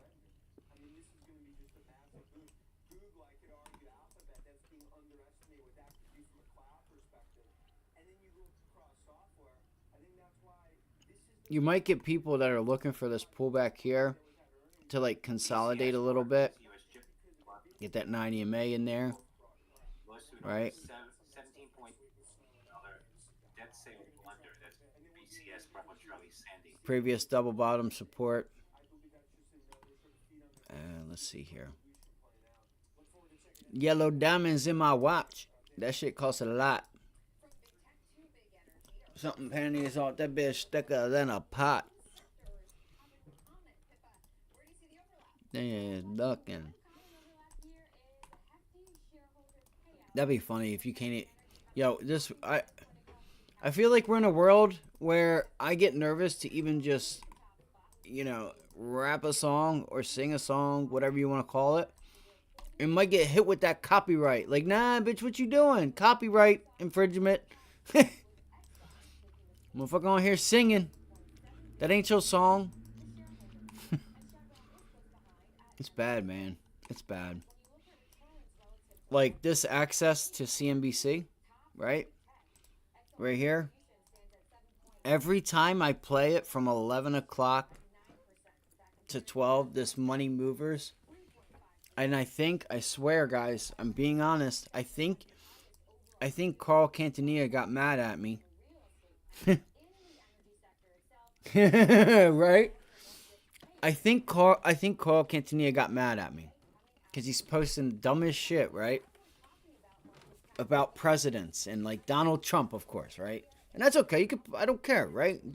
Donald Trump goofball, but he's loyal. Like, it's not about that, right? But I said, why you always waste your time? Again, it's his life. He can do what he wants. I just wanted to mess with him a little bit. And Carl Quintanilla, what time is he on? He's on from 11 to 12. Kind of funny, right? I don't think it's ironic that never before did I get a copyright from 11 to 12 on that segment until I got into Carl Quintanilla's feelings. I believe it. I believe it solely. Like, I believe it. Because I sat here all year and played CNBC throughout the whole time, and you can go on YouTube and watch other people play it because it is accessible to the public. And now on Carl Quintanilla's segment, I get a copyright infringement from 11 o'clock to 12 if I play it. Because I said, Carl, can I ask you a question? You're someone who's on TV, why do you waste your time posting all these terrible things about a person that says that is at the end of the day yes or no? But I never see you, one, post anything about Joe. Two, I never see you post anything positive about whether it be like hardworking Americans or another country. It doesn't have to be American, right? But any other hardworking individuals that deserve our time. Can I ask you why? And he gave me the copyright. Like, the way I said it, he definitely got in his feels. I swear to God, y'all. I swear to God, I'm not making it up. Swear to God. Because, literally, I have never, since I started this channel, gotten a copyright infringement from 11 to 12. And the segment that he's on, I get a copyright infringement if I play it. So he must have did a little digging. I think I hit a little bone. I think I hit a bone, or I hit a nerve. Right? But I was kind of serious. I'm like, bro, like, okay, we get it. We know you don't like Donald Trump. But if you're a person that's on TV and you want to be taken seriously, like, be neutral. If you're a journalist, you need to be neutral, my guy. And, like, stop wasting your time for people that don't deserve your time. They say yes or no. That's it. They didn't even put the shit together. They didn't put the bill together. They didn't do the hard work as far as the lawyers and this, that, the third, or some woman, male, female, young, old, coming up with a brand new disease, something that's going to cure a disease of sorts. You'll never see that. You'll never see the good that people do on a daily basis because they want to waste their time talking about Trump or Biden and Biden because it goes both ways, right? So it's kind of funny though. I had to tell you guys that. I'm so serious. Only 11 to 12. I never got it before until I did that. He did. I swear to God, Chris. Bet I didn't strike a nerve with Carl Quintanilla. And it's not like I dislike the guy, but I just asked him a question. That's it. That's all. I got to go back to the spy because it's not 11 or 12 yet. But let's see here. Let's go to look.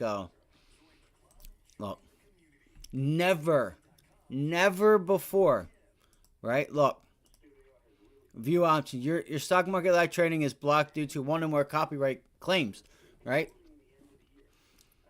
What it is, 2 hours and 19 minutes, was because of 11 to 12 segment, and I must have played it yesterday with Double Line Capital or a couple days ago. So it's a shame. That's going to take a while for that, right? Look. Same thing you're going to notice around the same time, right? 3 hours, because I came on at 7 o'clock. So anyway, but why is it that if we go to... right, my channel, and this did not happen until the day after I had commented on his stuff. We can go back a long time, and like all these are in line. Not one of them are started, not taken off. And I would stream CNBC because here's the thing, right? Copyright, whether it's like music and stuff. TV, this is accessible to the public, right? This is free to the public, is delayed. So really there's no copyright infringement because this is free, because copyright is, does everyone have access to it? This, that, and the third, besides music. It's like, besides music, do they have access to it? Like, stuff like that. Yes, everyone does. And you'll notice that some of my stuff starts to get missing. Because I hit it. I hit a nerve with Carl Quintanilla. It's kind of cool, man. Right? I mean, he's, I don't look at anybody, whether they're a celebrity or whatever, like up here, down here. Now, if I seen like Kim Kardashian or like something, I don't know who else it would be. I don't know. I can't really, I wouldn't really be like, oh my God. I'm just not that type of person. But, kind of funny. I got a story for my grandkids. Back in my day, I made the news reporter mad and they copyrighted me.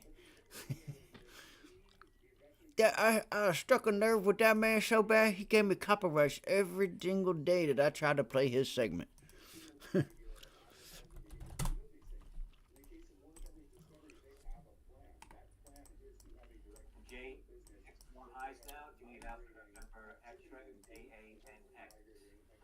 All right, Tesla sideways. So we kind of saw this coming, man, where the market gets a little sideways, right? It just, the volume's low.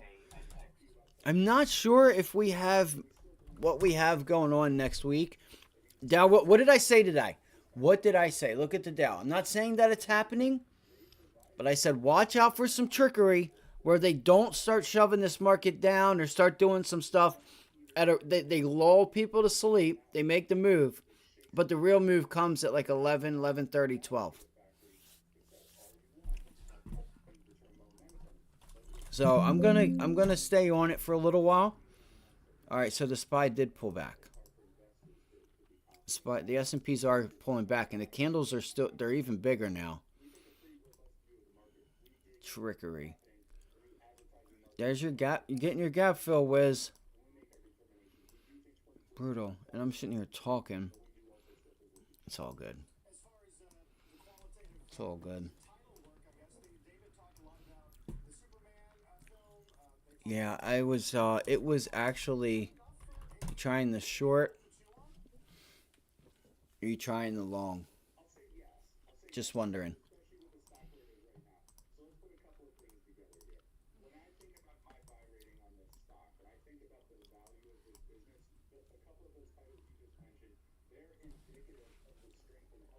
The long.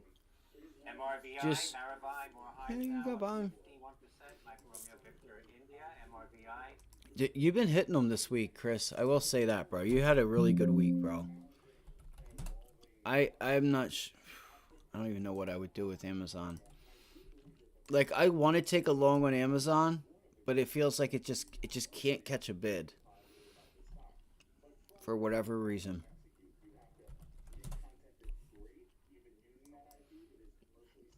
Google's pulling down into low a day in this prior little support area from pre-market and yesterday's close. You might get that long on Amazon, unless it decides to break down. Netflix has some room, it looks like. Netflix might have room right back down to 579. Popping here, more highs now. Root shares up 19%. 579. You have a little bit of support at 580. Let's see. I cannot believe yesterday I went after Microsoft.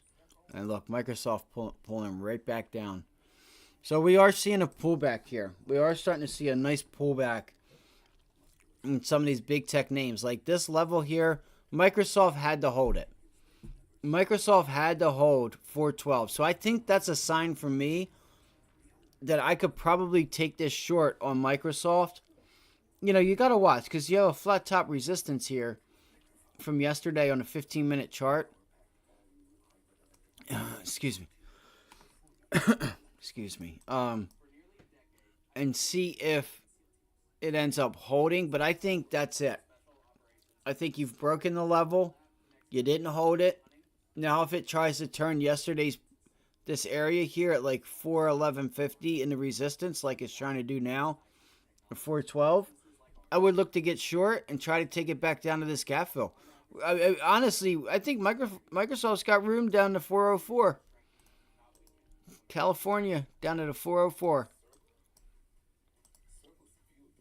So that might be an option there. VOD, Vodafone shares moving. Yeah. During, M&A You block, said breaking under it. I thought so, Chris, because giving a takeover approach to take a notice of what's going on, the VOD. right? JP Morgan, one of the strongest banks. It's sitting at highs. It's holding up okay. You okay, turkey butt? It's my cat.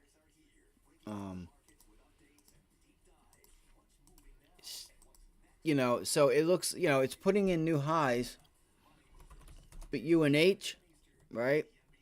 Pulling back, see if it can hold those highs. Apple. So I don't know. It's like Vodafone shares are some names are pulling into support, $0.83 but the names that are still up at highs, like Microsoft, at the high. are pulling back or trying to get a bounce. Now look, it is bouncing. Report from an M&A blog. Let's see here, Amazon. It just feels like, you know, you got to remember Jeff Bezos is selling stock. So every time you get to these highs, the next day you read an article, Jeff Bezos just sold, you know, $2 billion worth of stock.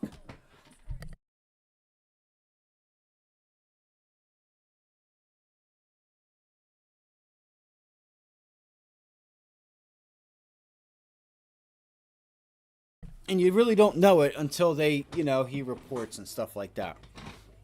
So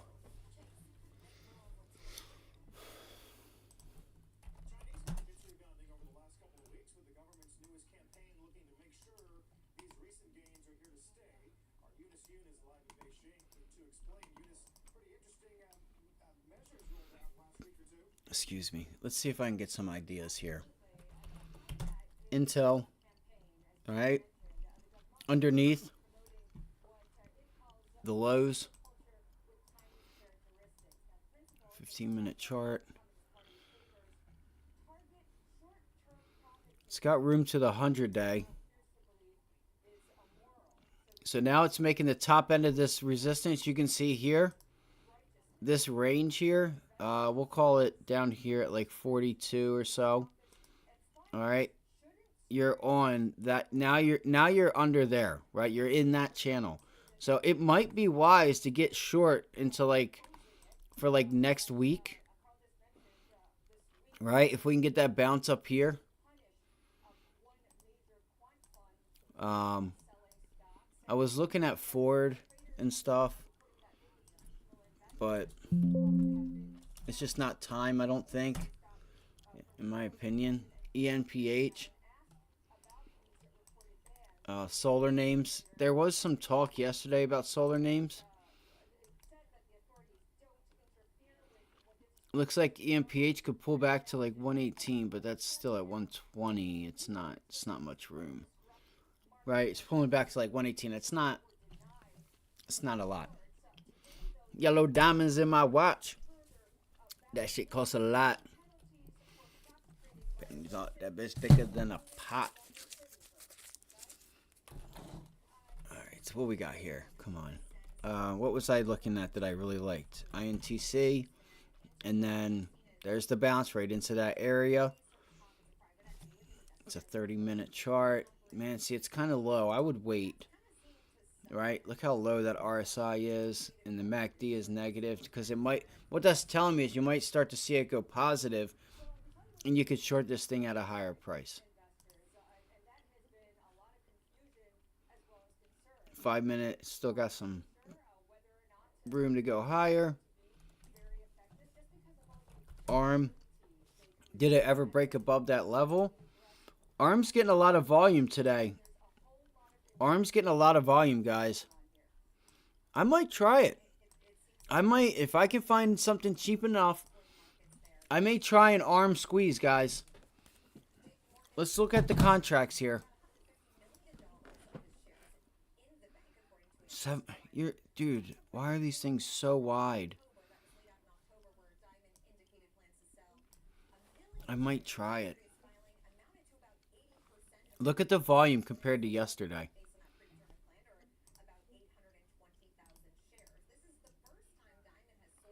Dude, and if you get up in this gap, you might have room to 150. You might have room to 150. Wait, why did it look like there was a ton of volume on this thing?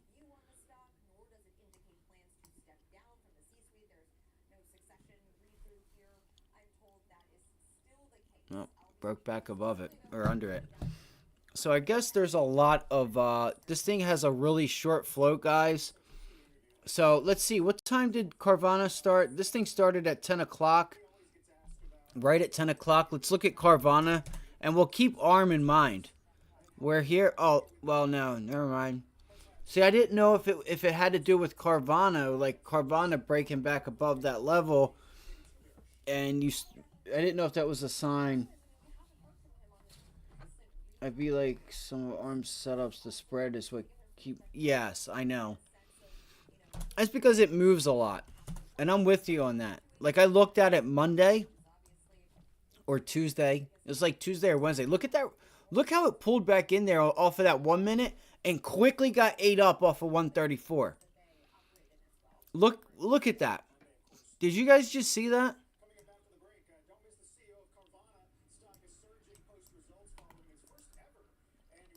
And I guess that's because it has, you know, a ways to go. Like, it could go to 150 today. Like, look, guys, there's nothing stopping this thing. If you can get above this level, and you get up into this gap, you have nothing stopping you. You have a little bit of, you know, like 140.75, but even that, like, 141, sorry. But yes, it is spready.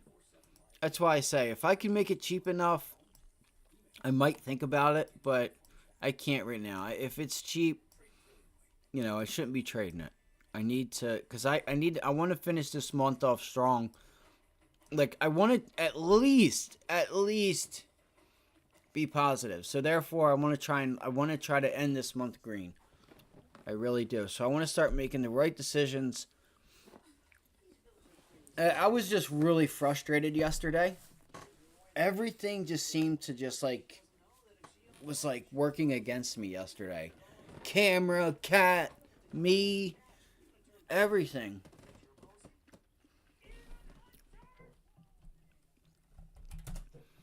I would keep. So look, AMD is still selling off. Oh my gosh, it's actually going to give us the sell-off today. You got to be kidding me. She is going to go to 175. Look at NVIDIA. Pulling right back. You got to be kidding me. Wow. Okay.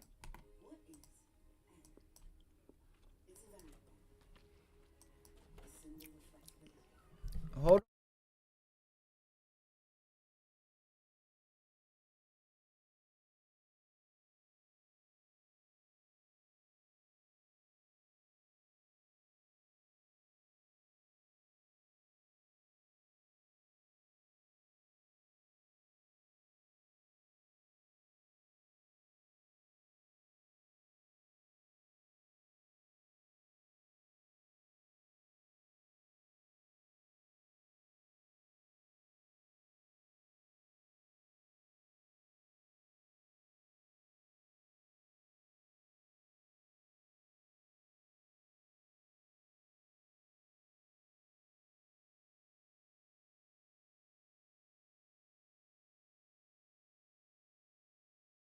I had to put the little girl up in the window.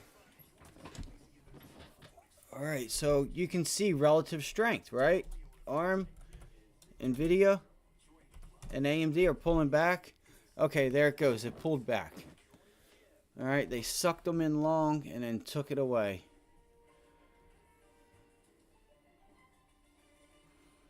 Alright, so welcome to Money Movers. I'm Carl Quintanilla. I'm such a get. Now I gotta wonder if the TV's gonna pick it up. I don't think it will. I think I'll be okay. You know what? Bloomberg. I don't even want to watch y'all. I don't even want to watch CNBC. You guys don't do nothing for me anyway. For anyone, for that matter. Bloomberg. Bloomberg. Bloomberg. That's weird. It's never done that. Come on, man. I don't want to give up today, guys. I don't want to give it up.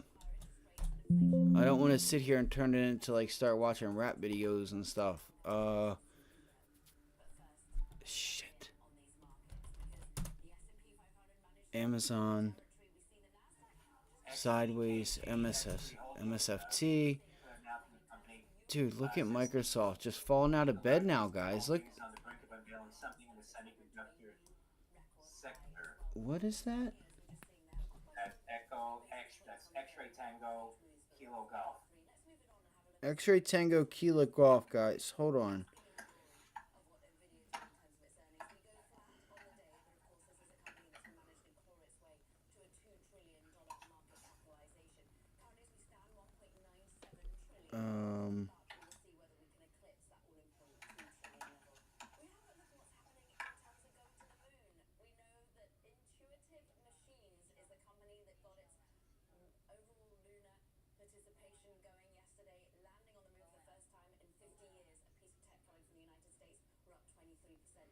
Let me see what that was.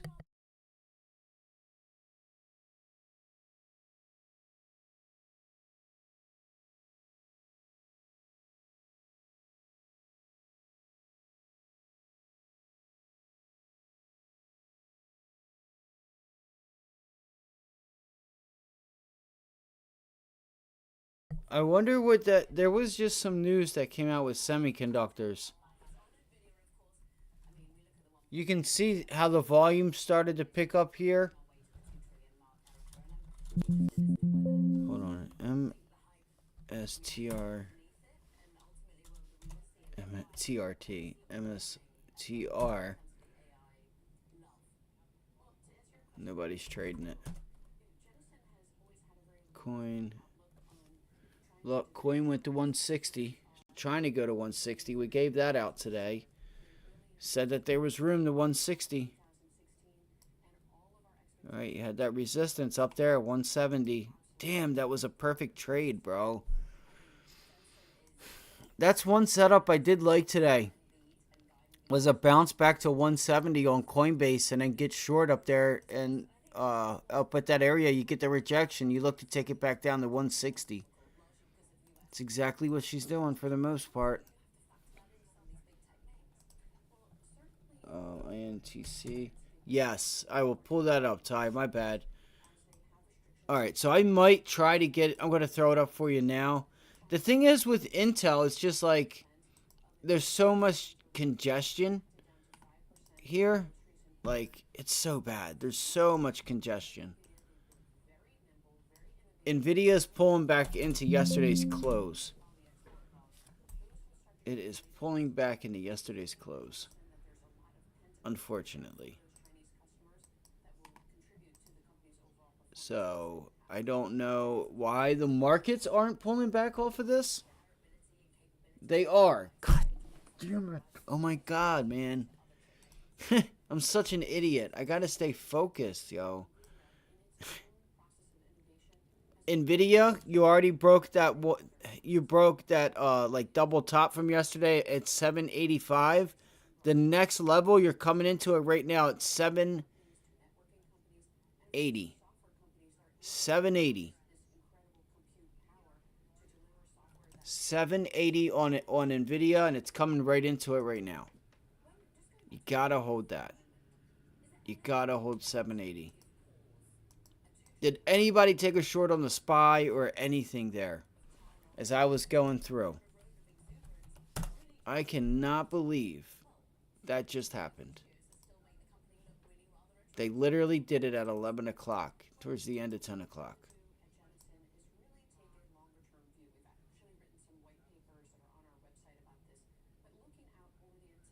And we got the gap fill, and now she's bouncing. Literally, it's bouncing right at the gap fill. Right there. I can't believe that. That's crazy. I'm not sure where it's going to go. You know, I don't think that there's enough selling pressure here, Ty.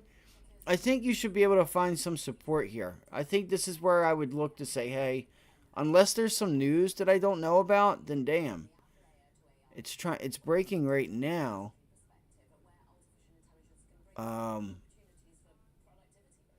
770.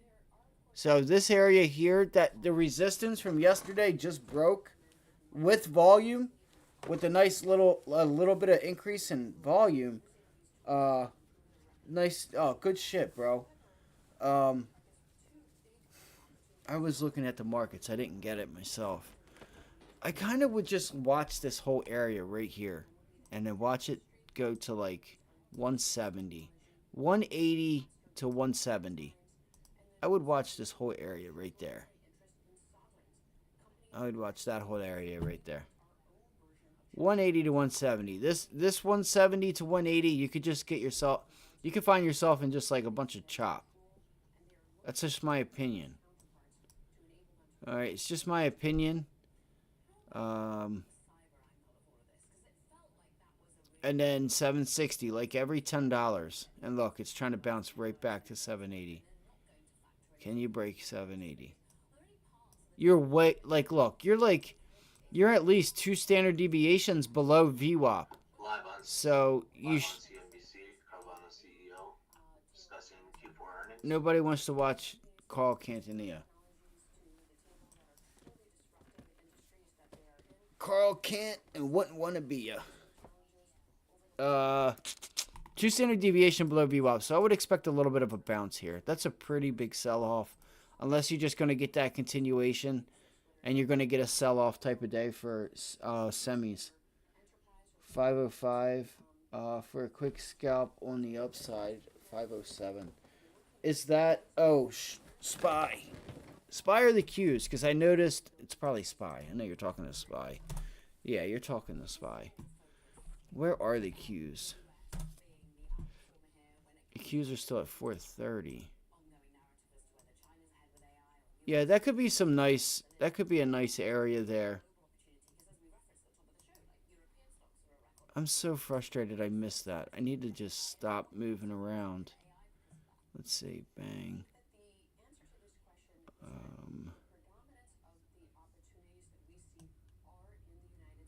Yeah, that could be a nice area. I agree, dude. I agree, actually. I'm going to try it with you. Look, it's support. Right to a T. Let's see here. What's the Dow doing? Yeah, look at the Dow. The Dow is trying to hold that area of support. I think the Dow is your leader. That it's so strong. All right, that's names like Goldman Sachs. Well, that's sideways. Microsoft. UNA. Microsoft is still pulling back. You got to be kidding me. I'm just missing all of these trades. So that's not good for big tech. Remember that next week. When you see like Apple and Microsoft and stuff that they completely rejected again. Again. Not once, but twice. When they tried to start, rally. Alright, so SPY. I might copy you guys with it, but I don't know. Because I feel like you have some support here. I gotta delete a lot of these lines. You might watch out. Watch out if you turn 508 into resistance. Just watch out. If they take back yesterday, which could be on the table, them discussing whether or not, you might see 506. You might see this order fill down here at 507 or 506. 505.75 is where it's at.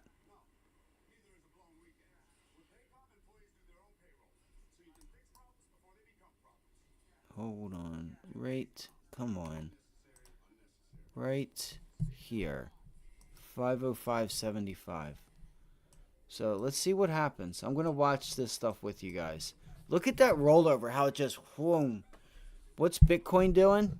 Because that's the riskiest of all assets, I would assume. Coinbase. No. Coinbase is trying to bounce. BTC USD. BTC USD. 15-minute, 4-hour. Let's see if you can get a rollover in Bitcoin. That would help. That's some nice volume there. We'll have to wait and see. But if you're trying to get a bounce, I wish you the best of luck. I would look for, I would just watch out because it looks like they're trying to set people up for failure. Intuitive Machines, ticker LUNR, shows a spike in volume, now up 37%. That's Intuitive Machines, LUNR.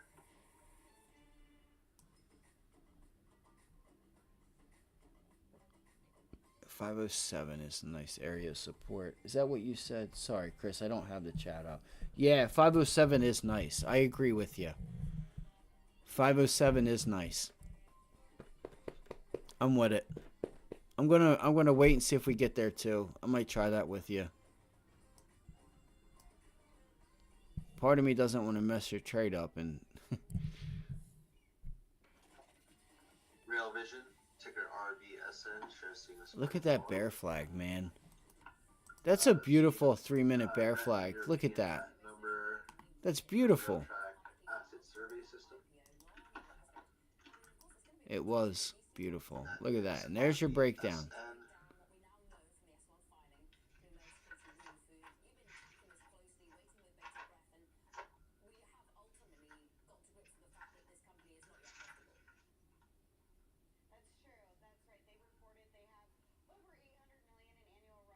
Come on.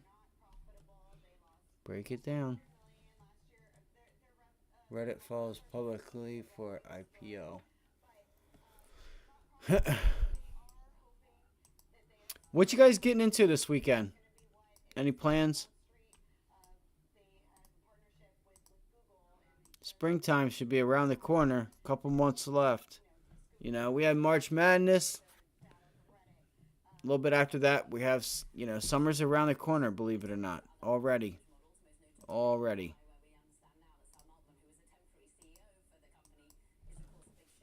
Depending on how far north you are, you know. Not really. But there you go. There's that breakdown off that bull flag. What I would do is, if you were, like, I would look at that bull flag and say, hey, do I measure it here? Just to show that it works.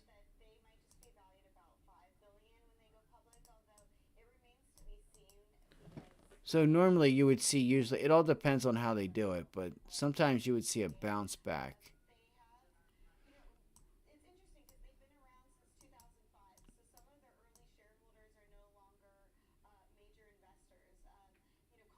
Isn't that funny? See how that lines right up with like 507, 505.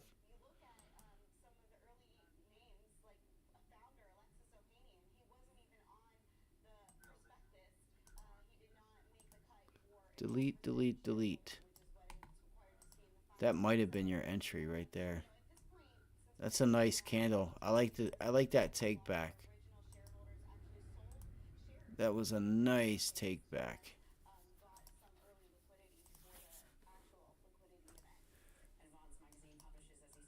RBSN now higher, trading up on the day, up 2%. That is RBSN, Real Vision. Let it show you, Chris. But I feel, I'm gonna wait. Sierra, November.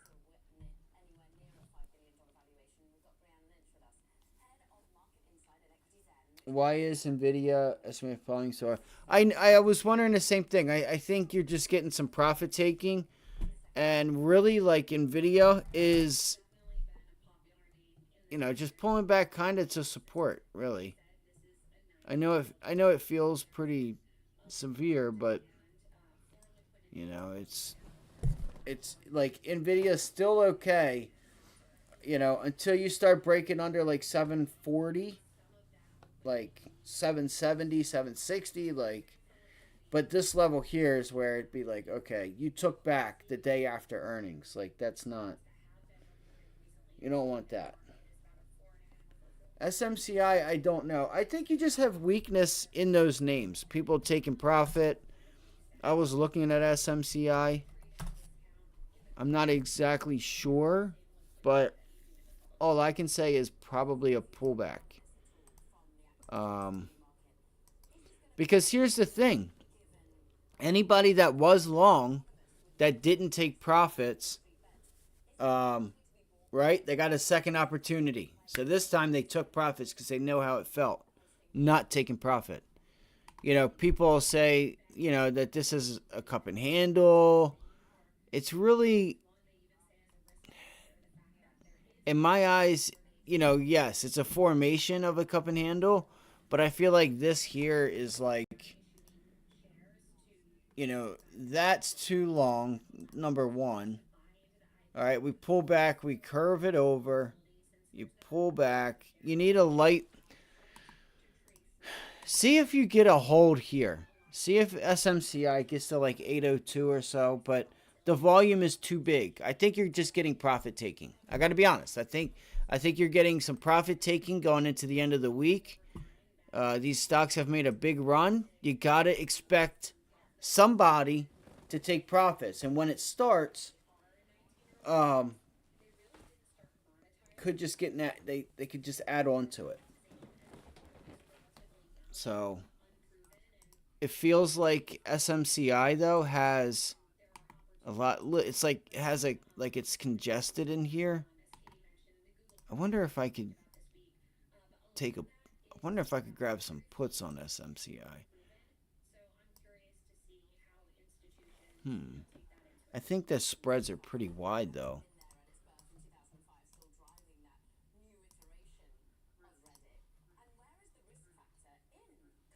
It's already fallen too, though. That's the other thing. Yeah, I'm going to keep that out of my mind. All right. MSFT. So, and also, Raptor, you're seeing it everywhere, right? Not just semiconductors. You're seeing it in Microsoft, Apple, somewhat in Tesla, right?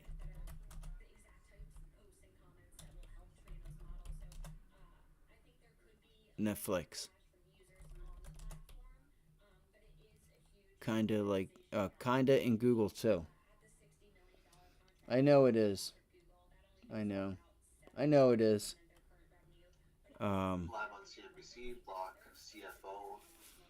It is. Aja, You know, but nothing moves straight up, nothing goes straight down, so you gotta expect there to be some type of pullback.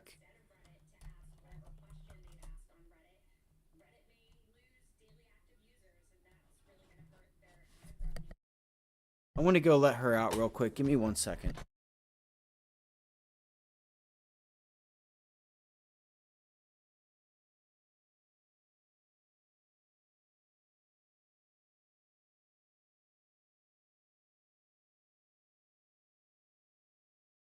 All right, good. I needed to get up because I needed to wake up a little bit, and the camera went.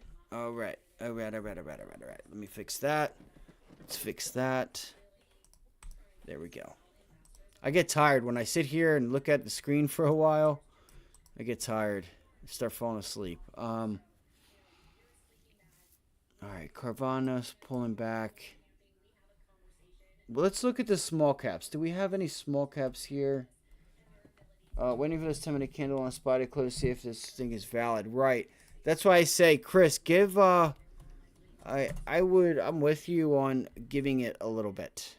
Just let it show you that it wants to turn around. I think your support level, there you go. You're right. This is a good area here. 507. That is a good area. I like that. 1, 2, 3, 4. That's you're turning that that's definitely, putting your foot in the sand, and you know what I mean? 507's definitely what I think of when I see that. When you see that much support down there, I think of like people that run, right, on the track in Olympics. Like when they start, they have their foot and they're lining up and they're like pushing off of that thing. Like that's like a runner with his feet in those things like this, and it has his little feet in there to like blast off. Let's see. How would it be? Yeah, they have them in those things. And then he's like a runner, right? And they have their hands down.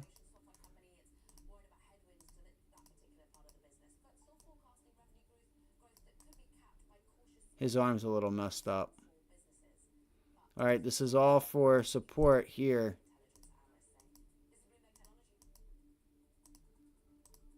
And maybe he's smoking a cigarette.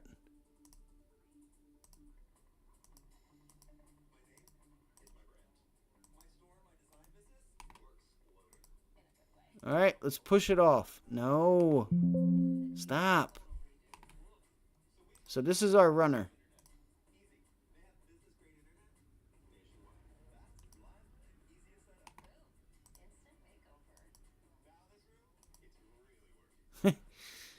All right, he's a runner. He's getting ready to run. So let's go right here. Right here. Let's go. Right there, 507.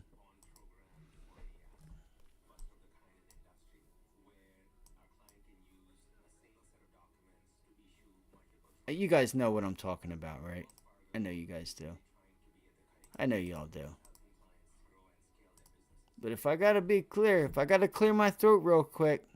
All right, 508. We gotta break through 508. You do not want to turn 508 into resistance. We could at least get a 50-cent long to 550 or 508.50. You can use the 15-minute chart. And where's that 9 EMA? It's up there at 5. That prior reversal from yesterday. Look, I knew it. Bitcoin's moving lower now. Feels like you're getting some profit taken here. Gotta watch this level. Gotta watch this level. Yes. What level are you looking for? Hit the...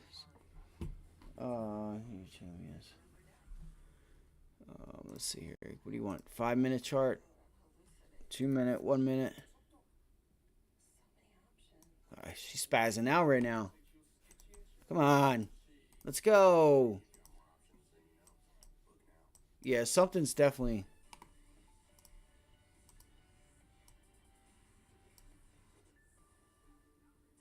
And what was the level? Yeah, everything just started to get slow there for a minute. 50.95. Yeah, she held. But you got to watch right here. This could be resistance. Just watch. I don't think it will be because your resistance will probably be up here. You know, you're definitely seeing a profit taking. You're definitely getting profit taking. And then I would watch right there. Those right now we're in the middle. Right now you're in the middle. So you got to get above 5099. You got to watch Bitcoin's turning around too. All right, Bitcoin, which is BTC USD for those of you that did not know, it's not turning around. The hell is he talking about? You know, it's putting in this ascending wedge there, but it's, I mean, I sensed it earlier, but look how small the candles are. It is trying to, like, pull itself back. Dude, you could get a 50,000 test. I don't think you will, though. I'm going to be honest. I don't think you do. I don't think Bitcoin pulls down to 50. All right? I don't. I don't think it does. I don't think it does. Yeah, no problem, man. All right, we're putting our foot in the ground here. Looks like he's trying to lift something up. Oh, my back. My back. No. All right, again, banks were strong. So look here, man. You got to get above this 15-minute trade line. If we start finding a trend here, I'm going to start looking. You still have a little more room to the downside.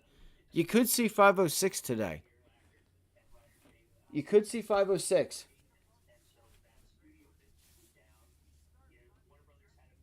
Yeah, I know, man. I'm with you. I know. I'm with you.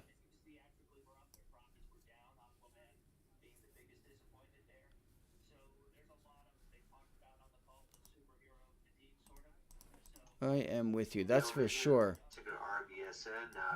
But you could sense everywhere, right? Semiconductors.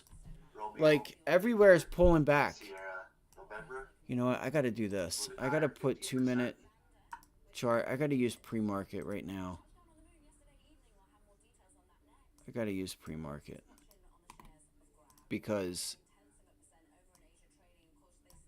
I need to be able to see what happened. I mean, I guess, so there we go. We got that nice break. All right, you got that nice break. I will say, you got room.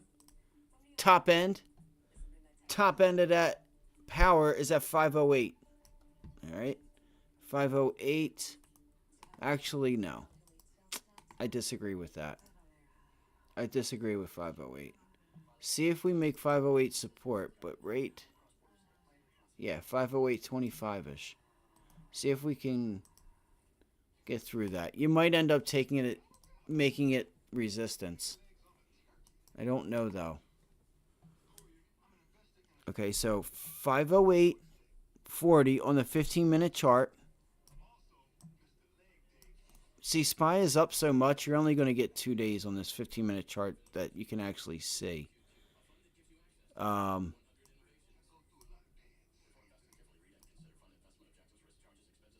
So right now you're right into the 9 EMA. 15-minute volume is starting to deliver to the upside. All right, and all of them are meeting right there for the most part.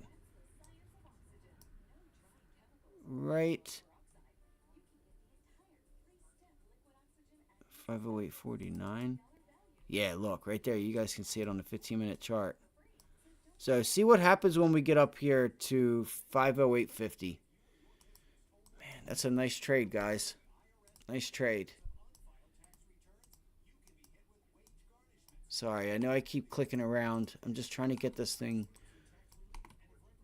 So, see what I mean down here? 507. Beautiful. Put your foot in the ground and go. Camera is being a little pansy. Sorry for the language.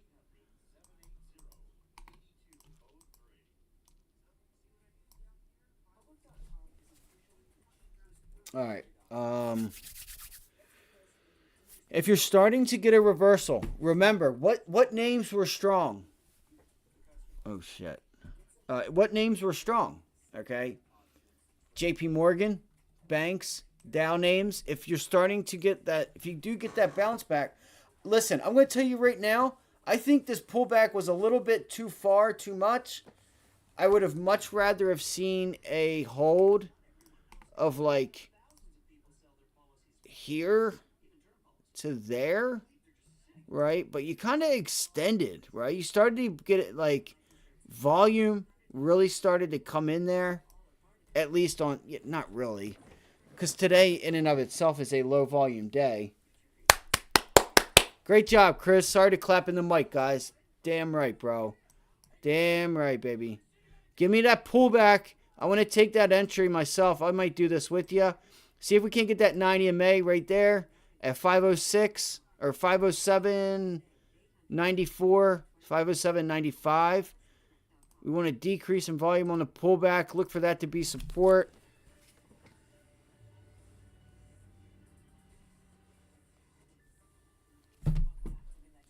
Shit. All right, guys. I'm done clicking around. I'm sorry. Moving higher, now up 22% on the day. Check our Remember. RSN. That is a bit of resistance there.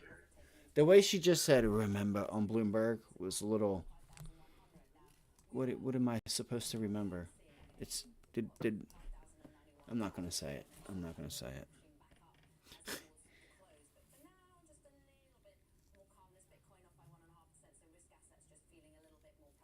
Yeah, it feels like this is a day of profit taking. You do not want to give back yesterday. Guys, we give back yesterday. I will be short next week. That'll be on the top of the list. I promise. I promise. You don't want to give back. You do not want to give back the majority of yesterday. You don't want to do that. Because that's telling you everything you need to know.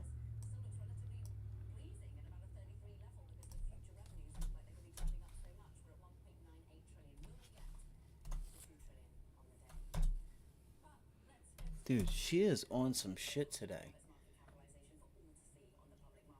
The public markets. The public leads. Look, it broke it. I fucking knew it. You guys, don't fight the weakness. Nice job. Did you take profit, Chris? Walmart? Yes. Ty? Walmart has stock split Monday. That's the last day you can buy it. And look at the rejection. Shit. Man, I hope you didn't take this long because I said I liked it. Oh my gosh. Because I would have, your stop loss would have been right there at 177. 177.10. All right, that box there would have been the stop loss. It's got to hold that level, and it never did.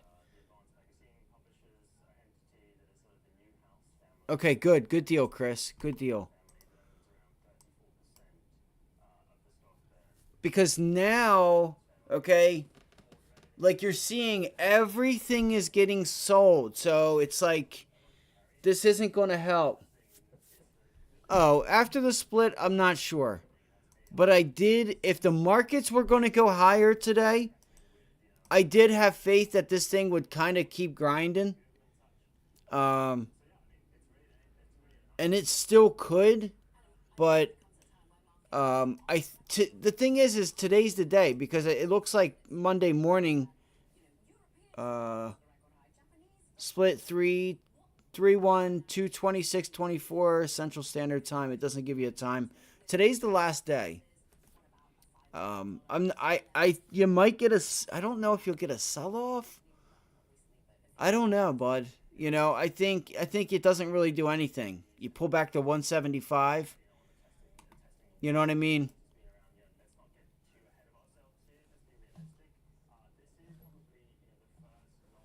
My setups I usually take on the Spire, just not working out today. Price action is a strange day. It's not strange. You're seeing it. They're taking profit. Right? Buy low, sell high. You're seeing it.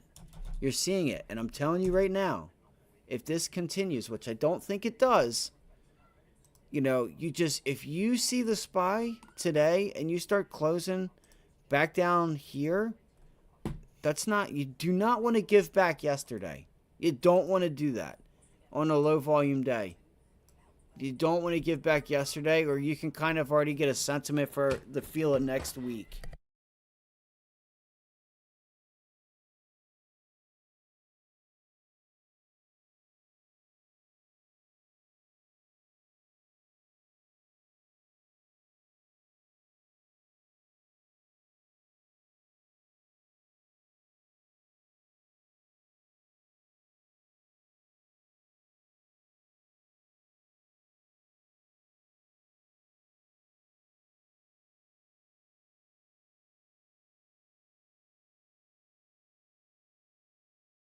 Sorry, the little girl was yelling at me. I think she wants something new, but she's got food in her bowl and I'm not doing it. She's a little spoiled butt. I love her to death. This is my little baby. You my little baby? You want to come say hi? You want to come say hi? She's like, no, motherfucker, fuck you. It is strange. So, like I said, right here is your middleman. I pulled it up on the ES. That's your middleman right there. It's a little bit of resistance from yesterday.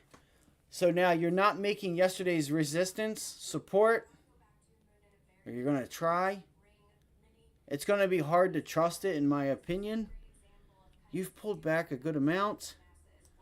It's just, when you get those rollers, guys, where it just boom. Like, you could get to the point where it starts flushing. You could. I'm just saying. And we're only down, or we're still up, only 0.14%. This could make for a decent day where volume could, like, you start getting algorithms to kick in today. This could be a hell of a day, guys. It could be. There's still a chance. There is still a chance that volume may start to come in here. You know, I'm not sure if it's going to, but it could. It could. Let's see here. What's up, Malik? I didn't see you yesterday, but good to see you.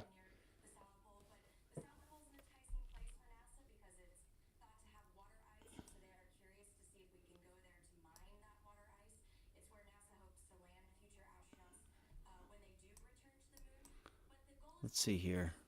Come on. Come on. Okay, so what I'm going to do is I'm going to watch this 15-minute trade line, guys, which is right at yesterday's resistance. I just want to see, because if we're going to trend, this would be an entry for me to get short. All right? I've been making the wrong decisions this week. Actually, I have been making the wrong decisions. I've just been doing stupid shit. Right? Just stupid shit that you shouldn't be doing. Like, market screaming to the upside. Why aren't you long? Well, I did get long yesterday. It kind of messed with me. I didn't hold long enough. Alright, so... And I appreciate you guys. Anybody that's just joined us, if you guys could hit the like button, give us a thumb up. It'll help the stream out. It'll help somebody else find us that would like to be here. That's a nice tail there. Low volume. Want to try to get that extension up through here. See if we can get to VWAP at 509. I don't know what to do. I don't know if I should try for a long with this type of volume on the break of yesterday's high. Because what you could start to see is now that you broke underneath yesterday's resistance, right now we're in the process of bouncing back to yesterday's resistance, this whole area. And you got to think about it like this, right? Well, actually it did hold. So it pulled back into 507. You bounce back. Yeah, you got to hold this level. You got to hold 508. You got to hold this level right there. In my opinion. You got to hold this level. You can't break 508, like 507 90s. If you do, then that's telling me you're turning this previous area back into resistance. You gapped above it. You pulled back into it to try to hold it. You can see here it tried to hold it. You had some volume come in. It was not able to hold. It broke back into it. And then, like, now is it going to, like, continue to make that area of resistance? All right. That's how I'm reading this chart right now. Look at the 15-minute RSI, if you guys can see it. I don't know if you guys can see it or not. I don't think you can. Let me bring it over for you. All right, you guys see...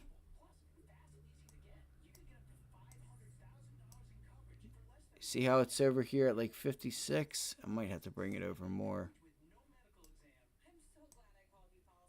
You can see it right there. Oh, you guys can kind of see it now. Let me see. So you can see that I still think that, like, it has a little bit more room to pull back. If it's going to pull back. It doesn't have to go all the way to 0. But if we pull it back, like, look. It's pulling back. So let the stock bounce. In our eyes, it looks like it may take this area and turn this area back into resistance. That would be an entry point to get short right there. See if you start noticing it goes up and down quick, like price action starts moving. Watch level 2. All right, see it? Look at level 2. It's ripping. That's a nice hangman there. So these are all the signs that I use to tell, all right, hey, do I have room? Do I have room to the upside? Do I have room to the downside? What we could also look for is VWAP. You know, all the time. Once we break it, do we go back, test it, make it resistance? Okay, chances are if we do, that could be another trade later in the day where we meet back up with VWAP at a certain area and we look to get short. There's sellers at VWAP, right? Today, so far, you got sellers at VWAP. Why do I say that? Because here, you tried to hold it as support. Literally, support. You broke it. All right, resistance. You didn't know what to do. Couldn't make up your mind. And then what happened right there? You double topped again at resistance or at VWAP. You put in a double top at VWAP. So, we get a bounce to VWAP. I will get short at VWAP. And you know what else? What else do you have right here? You have a support, double bottom, VWAP lining right up at 509. What else is that? Looks like pre-market pivot high, kind of. Right? No, not really. All right, either way, F it. Call it 509. Fuck it. I like having like the blank. I'm gonna look for a short there. I'm telling you guys right now. All right, because I'm gonna know pretty quickly if I'm wrong or not, and chances are, if it's already showing me that VWAP is going to be resistance, it's probably going to make it resistance again if it gets there. You okay, boo-boo? I mean, it's a trade you guys can look at all the time. Look to see, okay, because there are days where it doesn't use VWAP. There's days that it doesn't use VWAP. And, you know, you'll just, because it's either trading sideways or it's using the 90 MA or there's a lot of strength or there's a lot of weakness, you may not get the bounce back. So that's why we use the 90 MA. Like here, right? Yesterday's resistance, 90 MA lines right up. You broke this support level. We're pulling back into 509, 508. That was support, now resistance. GXAI. Let's see if we can't get a little trade here. 22% Golf X-ray Alpha India. What are you doing, Momo? Come here. Fuck, I'm getting hungry. Come on, man. Just start bouncing to VWAP. It's gonna sell it. It's gonna try. It's gonna try and suck you in and spit you out. Markets do that all the time.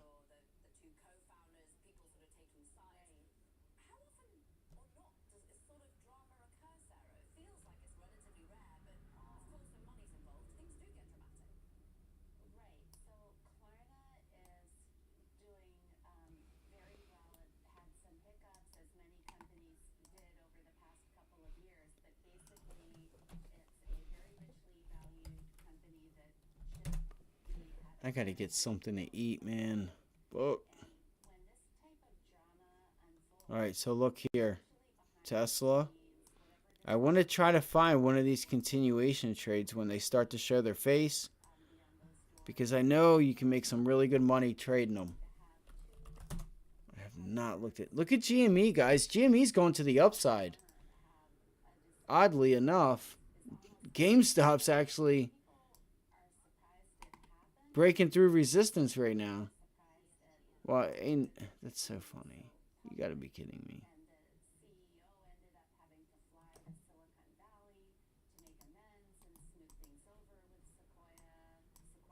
That's so funny.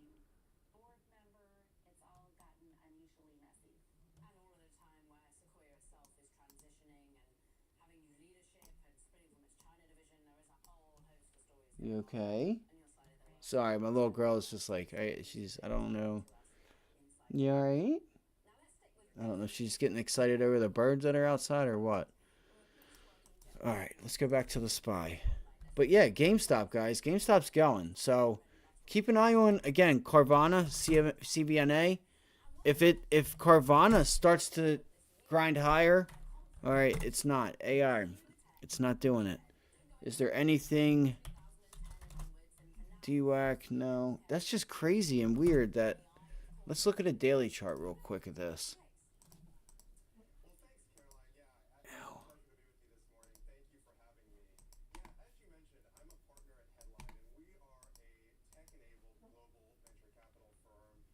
I need to go to the damn grocery store, man. I literally live my life right here. I eat, sleep, right here. I've fallen asleep at this desk so many times.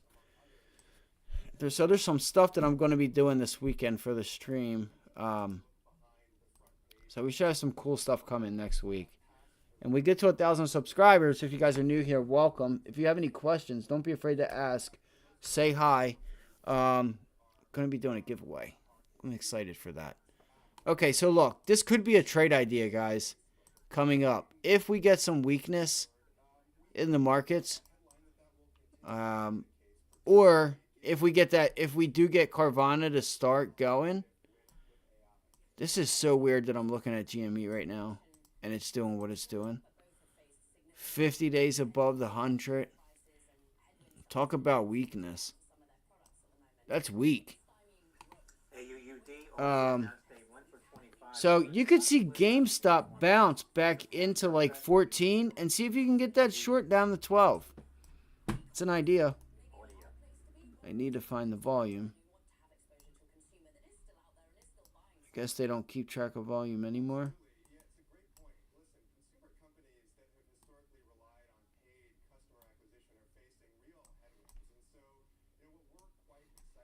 That's so weird. Look how low the volume is. There's like nothing.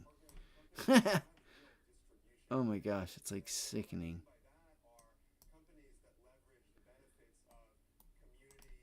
Alright, so that's that. Spice looks like it's trying to turn around and hold. What are you going to do? Me personally, I think the volume's to the volume is to. I think it's kind of equal here. Please don't pull, baby. Okay, please. I know. Okay, I know. Let's see what we got. Let me go to the spy. I do apologize. My bad, Bree. My bad, B. My bad. That's on me. That's on me right there. All right, let's get back to the. You know what I mean? You guys know the ADD be running strong sometimes. All right. There's your resistance. All right, you got a little bit of like buying and selling in this area.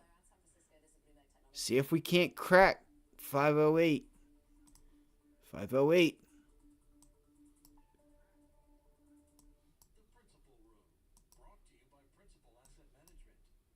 What time is it? 11:48. Okay. Dude, come on. I need. Why is the 3-minute been doing that to me? It's so weird, isn't it?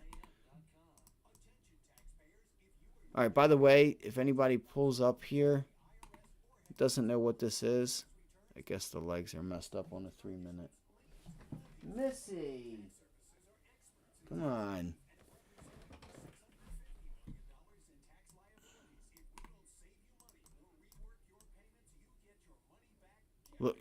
Look how it's starting to make a lower high, guys, with that RSI. Or not RSI, but your 90 MA on a 15-minute chart. So, I might try for a short here in a second. Let me pull it up. Come on. 72.88 with a delta 48. 57. We could do 57 low a day. What would that be? We're still green, so we could close red. In order for us to close red, that's a 507. I'm buying it right now, y'all. This thing has a delta of 12. Just so y'all are aware, this has a delta of 12. So that means for every dollar, you're going to make 5, 10, 200%. 200% on a dollar. 50 cent, 100%. What y'all know about your Greeks, huh? What y'all know about your Greeks, baby?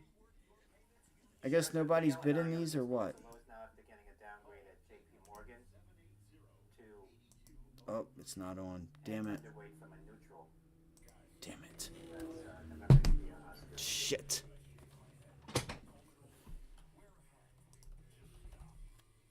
My stuff is frozen. Sorry, guys. Hold on. I wasn't watching the chat. Hold on.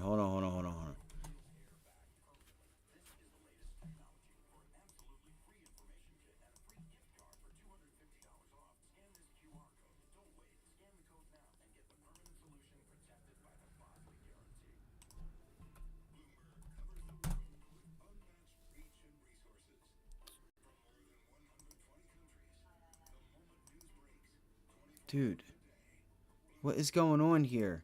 No, that's what I thought. Something weird was going on. Why is that still up? I was wondering what was going on there. Why do they still have that thing up? Alright, so anyway, I was like, what the heck is going on? Yeah, no, that's not exactly, though, basic. That was those contracts were from yesterday. I don't know why they're still up.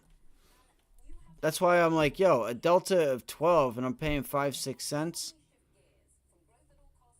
You know, but we're going to get that at the end of the day. So, yes.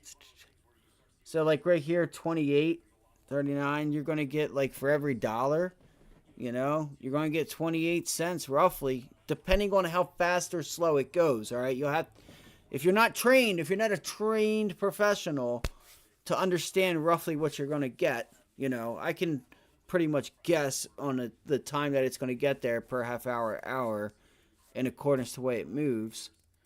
You know, so, but yes, at the end of the day, you'll get those. At the end of the day, you'll get those. And I thought to myself, why is a 507 put only 5 to 6 cents? Why is it so cheap when we still have the rest of the day? I thought something was fishy. I thought something was going on there. But yeah, we've attacked them many times, man. At the end of the day, we'll catch that reversal real quick. We'll catch 50, 30, 50, a dollar. Get fucking 150%, 200%. We've done it. Especially Fed days. Done it on here a couple times. But, you know, you can also lose too. There's also another side of that trade. So, but that's what I'm going to do though, guys, is I'm waiting for, let's see if this is either a low or high. What can I do here? What can I do? Give me a 1 minute and see.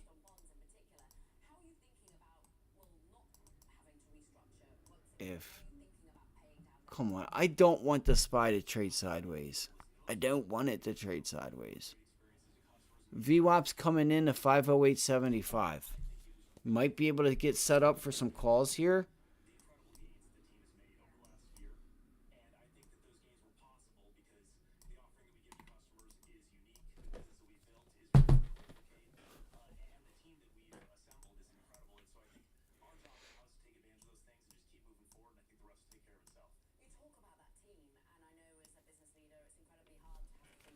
Come on.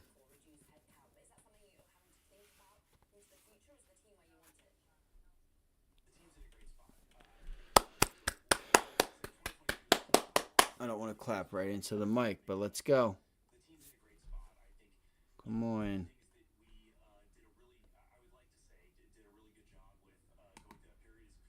So, part of me really wants to think about these 507s. But the other part of me is like, hey, do we just kind of like trade sideways in here?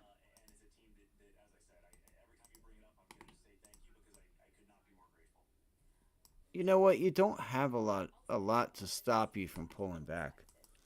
That would be cool if we got a 504. 504 boys. Y'all, who remembers them? Who here in the chat remembers them or has heard of them? I know some of you guys might be too young. But I know some of y'all aren't too young. 504 boys. Not that they were that great, but No Limit. That was back in the Lil Wayne, Master P. This is back in those days. S&P futures popping here 5106. All right, there it is. SPY right back at the 15-minute trade line, lining right up with yesterday's resistance. We broke below it. Are we going to make it resistance? We finna find out right now. We finna find out right now.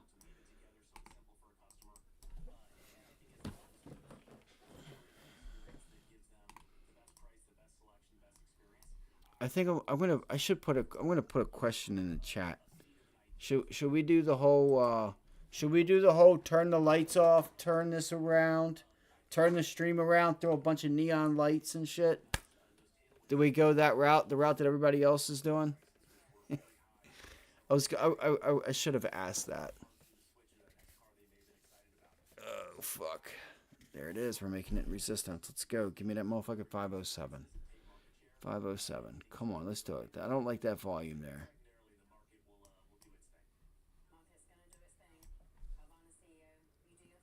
Come on. Come on. Just bounce and then like reject. Bounce and reject.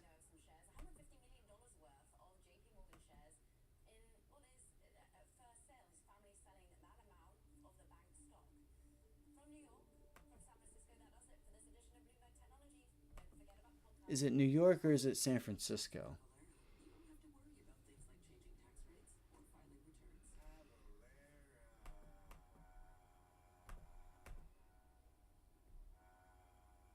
I got a little tied up this morning, and I think that's kind of giving me a little trouble today with setups and stuff. Did my stuff just freeze?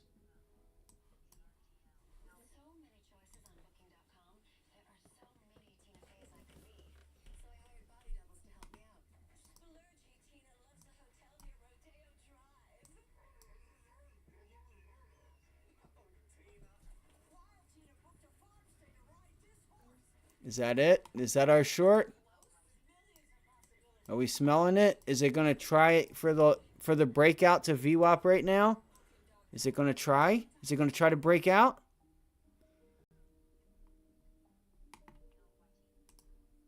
What you gonna do when they come for you? Come on.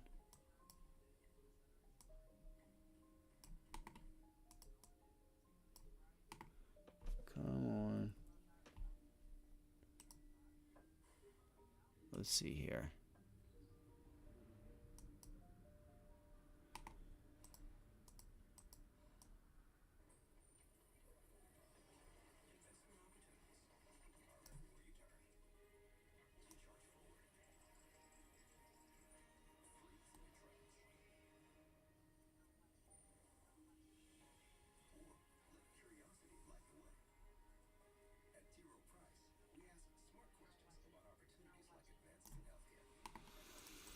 Alright, push-ups might be on. Alright, let's do it. Come on, baby. What are we in? What are we looking at? 508 put. 508 put, 26 cents. Or 26 delta. Come on, baby. Let's break it. Let's break it. Let's go.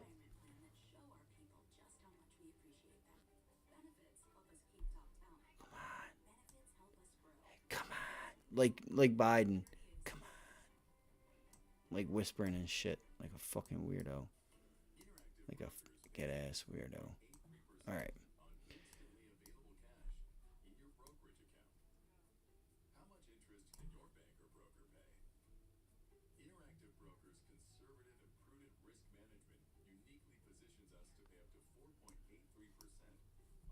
I wanted to go to VWAP. I wanted to see if I can get a rejection of VWAP. That's a low volume, guys. That's a low volume break. The volume's not coming in there. I've been getting my ass whooped on the short side. 30 cents. Part of me wants to do it.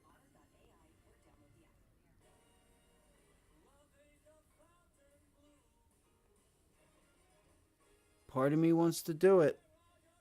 Just hang on.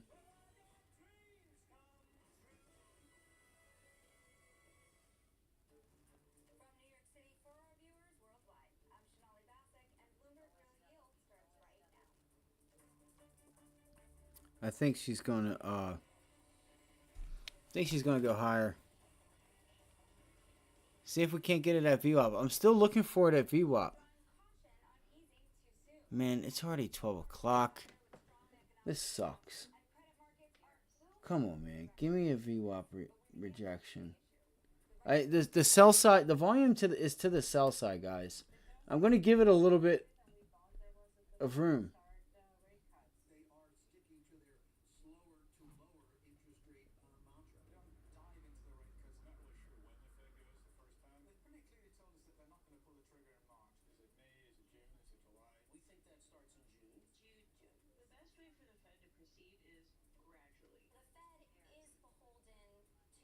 Gradually, she's right. CNBC.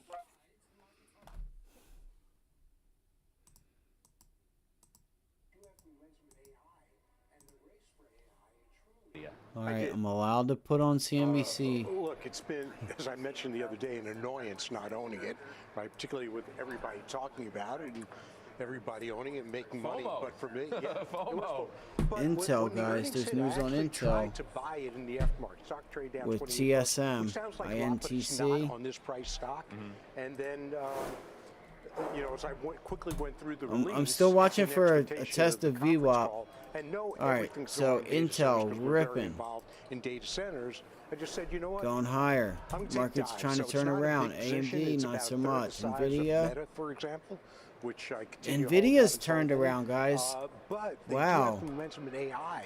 And That's the race crazy. for It turned AI around truly quick, is, y'all. You know, it's Oh, going snap. to be all we're going That's to be crazy. doing. Forget about talking about for the next number of years. TSM. You feel like they are undoubtedly Secretariat at this point. I do for now. You got a lot of horses that can still, you know, place and show and get in the money. but they look to be the Secretariat at this moment. So I think the momentum's there for now.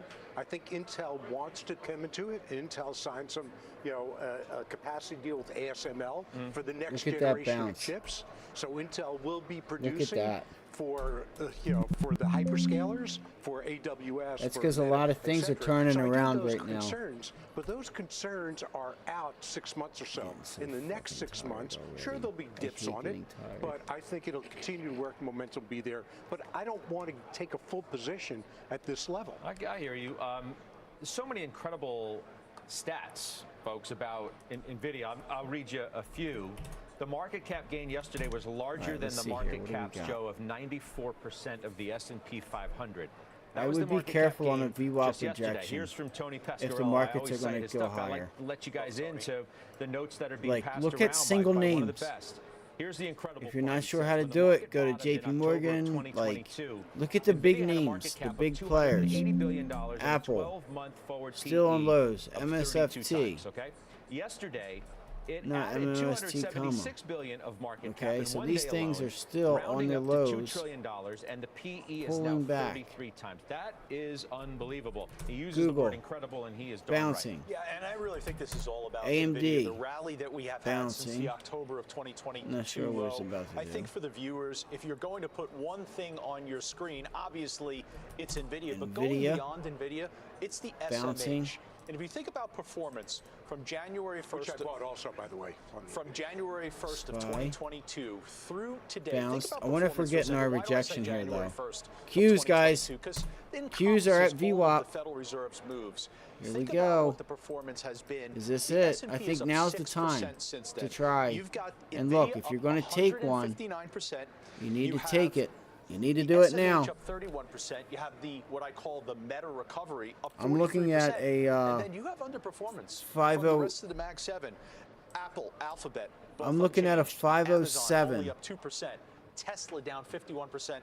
Microsoft up 21%. So really, to Delta me, of this 20. is So about that's the Mag 100%. the Mag 2 being NVIDIA, Just so you're and aware, on if you that look at the price recovery, 507s, plus the SMH all right, story, that means which is every dollar obviously you're going to make or attributable to lose this AI, 21 cents, and you're generative paying AI. 25. So Keep that in JD mind. Bespoke sends along Okay. the last time the Nasdaq 100 made a new all-time We like to high live a on little day that gained dangerous over 3+%. All right, Was March of 2000. could go higher. You Gold. could. I mean, Or you could also get the run stuffed in at some of these VWAP like it stocks has did just been 20 so minutes to an hour incredible. ago. It's inevitably going to get people I have thinking not about, oh, is this taken anything. 99? Dan Ives says, no, it's not. It's 95. People make the argument it's not 1999. It Let's is go. 1995. Right You know, now. I think it's 1995 Bang. for a small group. Come on. And I think for the broader group, it might Come be on. 1999. Let it go above it. Let it go up above it. Right here, and try to turn this area right here. 508.99 into Viva la Resistance. That's the word I was looking for. That's a South Park movie. For anybody that has not seen or heard of When it. you think about NVIDIA and how amazing it is, and how it's taking up all Come of our on, energy and let's all do our it. focus right I'm now. in I it. was tweeting I'm the other day, taking I'm it. I'm like, in it. okay, I paid admit, too much. You know, NVIDIA is the king. I am not in Like, it. wins. Give me a bounce. Even I'm crumbling on NVIDIA. 23, It still doesn't fit 24. my strategies. But I also like to ground myself and look back and say, okay, in Bounce, 10 bounce, years ago, bounce. All right, I'm Tesla taking was it trading right at like here. $10 a 22, share. Now it's 23. 200. Awesome, But it's been flat baby. down Let's over the past go. 3 years. All right, Let's I go got to back and put. think about Microsoft. Microsoft in I am 1991 in was about a $2 a share. 507 In put 1999, way. it's $50 a share. Okay, you So might those are similar hold run-ups to what Tesla had. 508, It and you has might had, try and to it's get sorry, above Those are VWAP. similar run-ups to what NVIDIA's Let's had. go. And then they plateau. Let's go. And you know, I know I've been wrong All right, wrong take on profits. NVIDIA, so who's to listen to me Keep on your NVIDIA? stop But I loss. think if we Keep your take kind of stops market tight. history perspective Okay. on it, these kind of leadership moves Keep your usually stops aren't tight. sustained at the Keep your level stop. Let's go. of price performance that this So has been at. there were, and it doesn't. Come on. And it doesn't have to maintain the No. level of. It's going gonna take a little bit. In fact, the chances that it will are Gotta slim keep to it none. moving. It's not Keep going it moving, to baby. Keep it maintain moving. The level of revenue. Come on, you can growth do it. Give me a year Tesla over like year. That's almost 508.50. impossible, and it doesn't Give me that have to. 508.50. So let's keep it into Give perspective. me 25 as cents. well. But that means it 25 could be a cents. big winner Damn it, for an she awfully long knows. time. As, See, you they Adam know, Parker bro. makes the point yesterday. They know. We're not near the know. top of this first initial phase of this They know. revolution on AI. We're still at the Oh beginning. shit, we broke We're above still the at the beginning. Do you agree whatchamacallit. with that?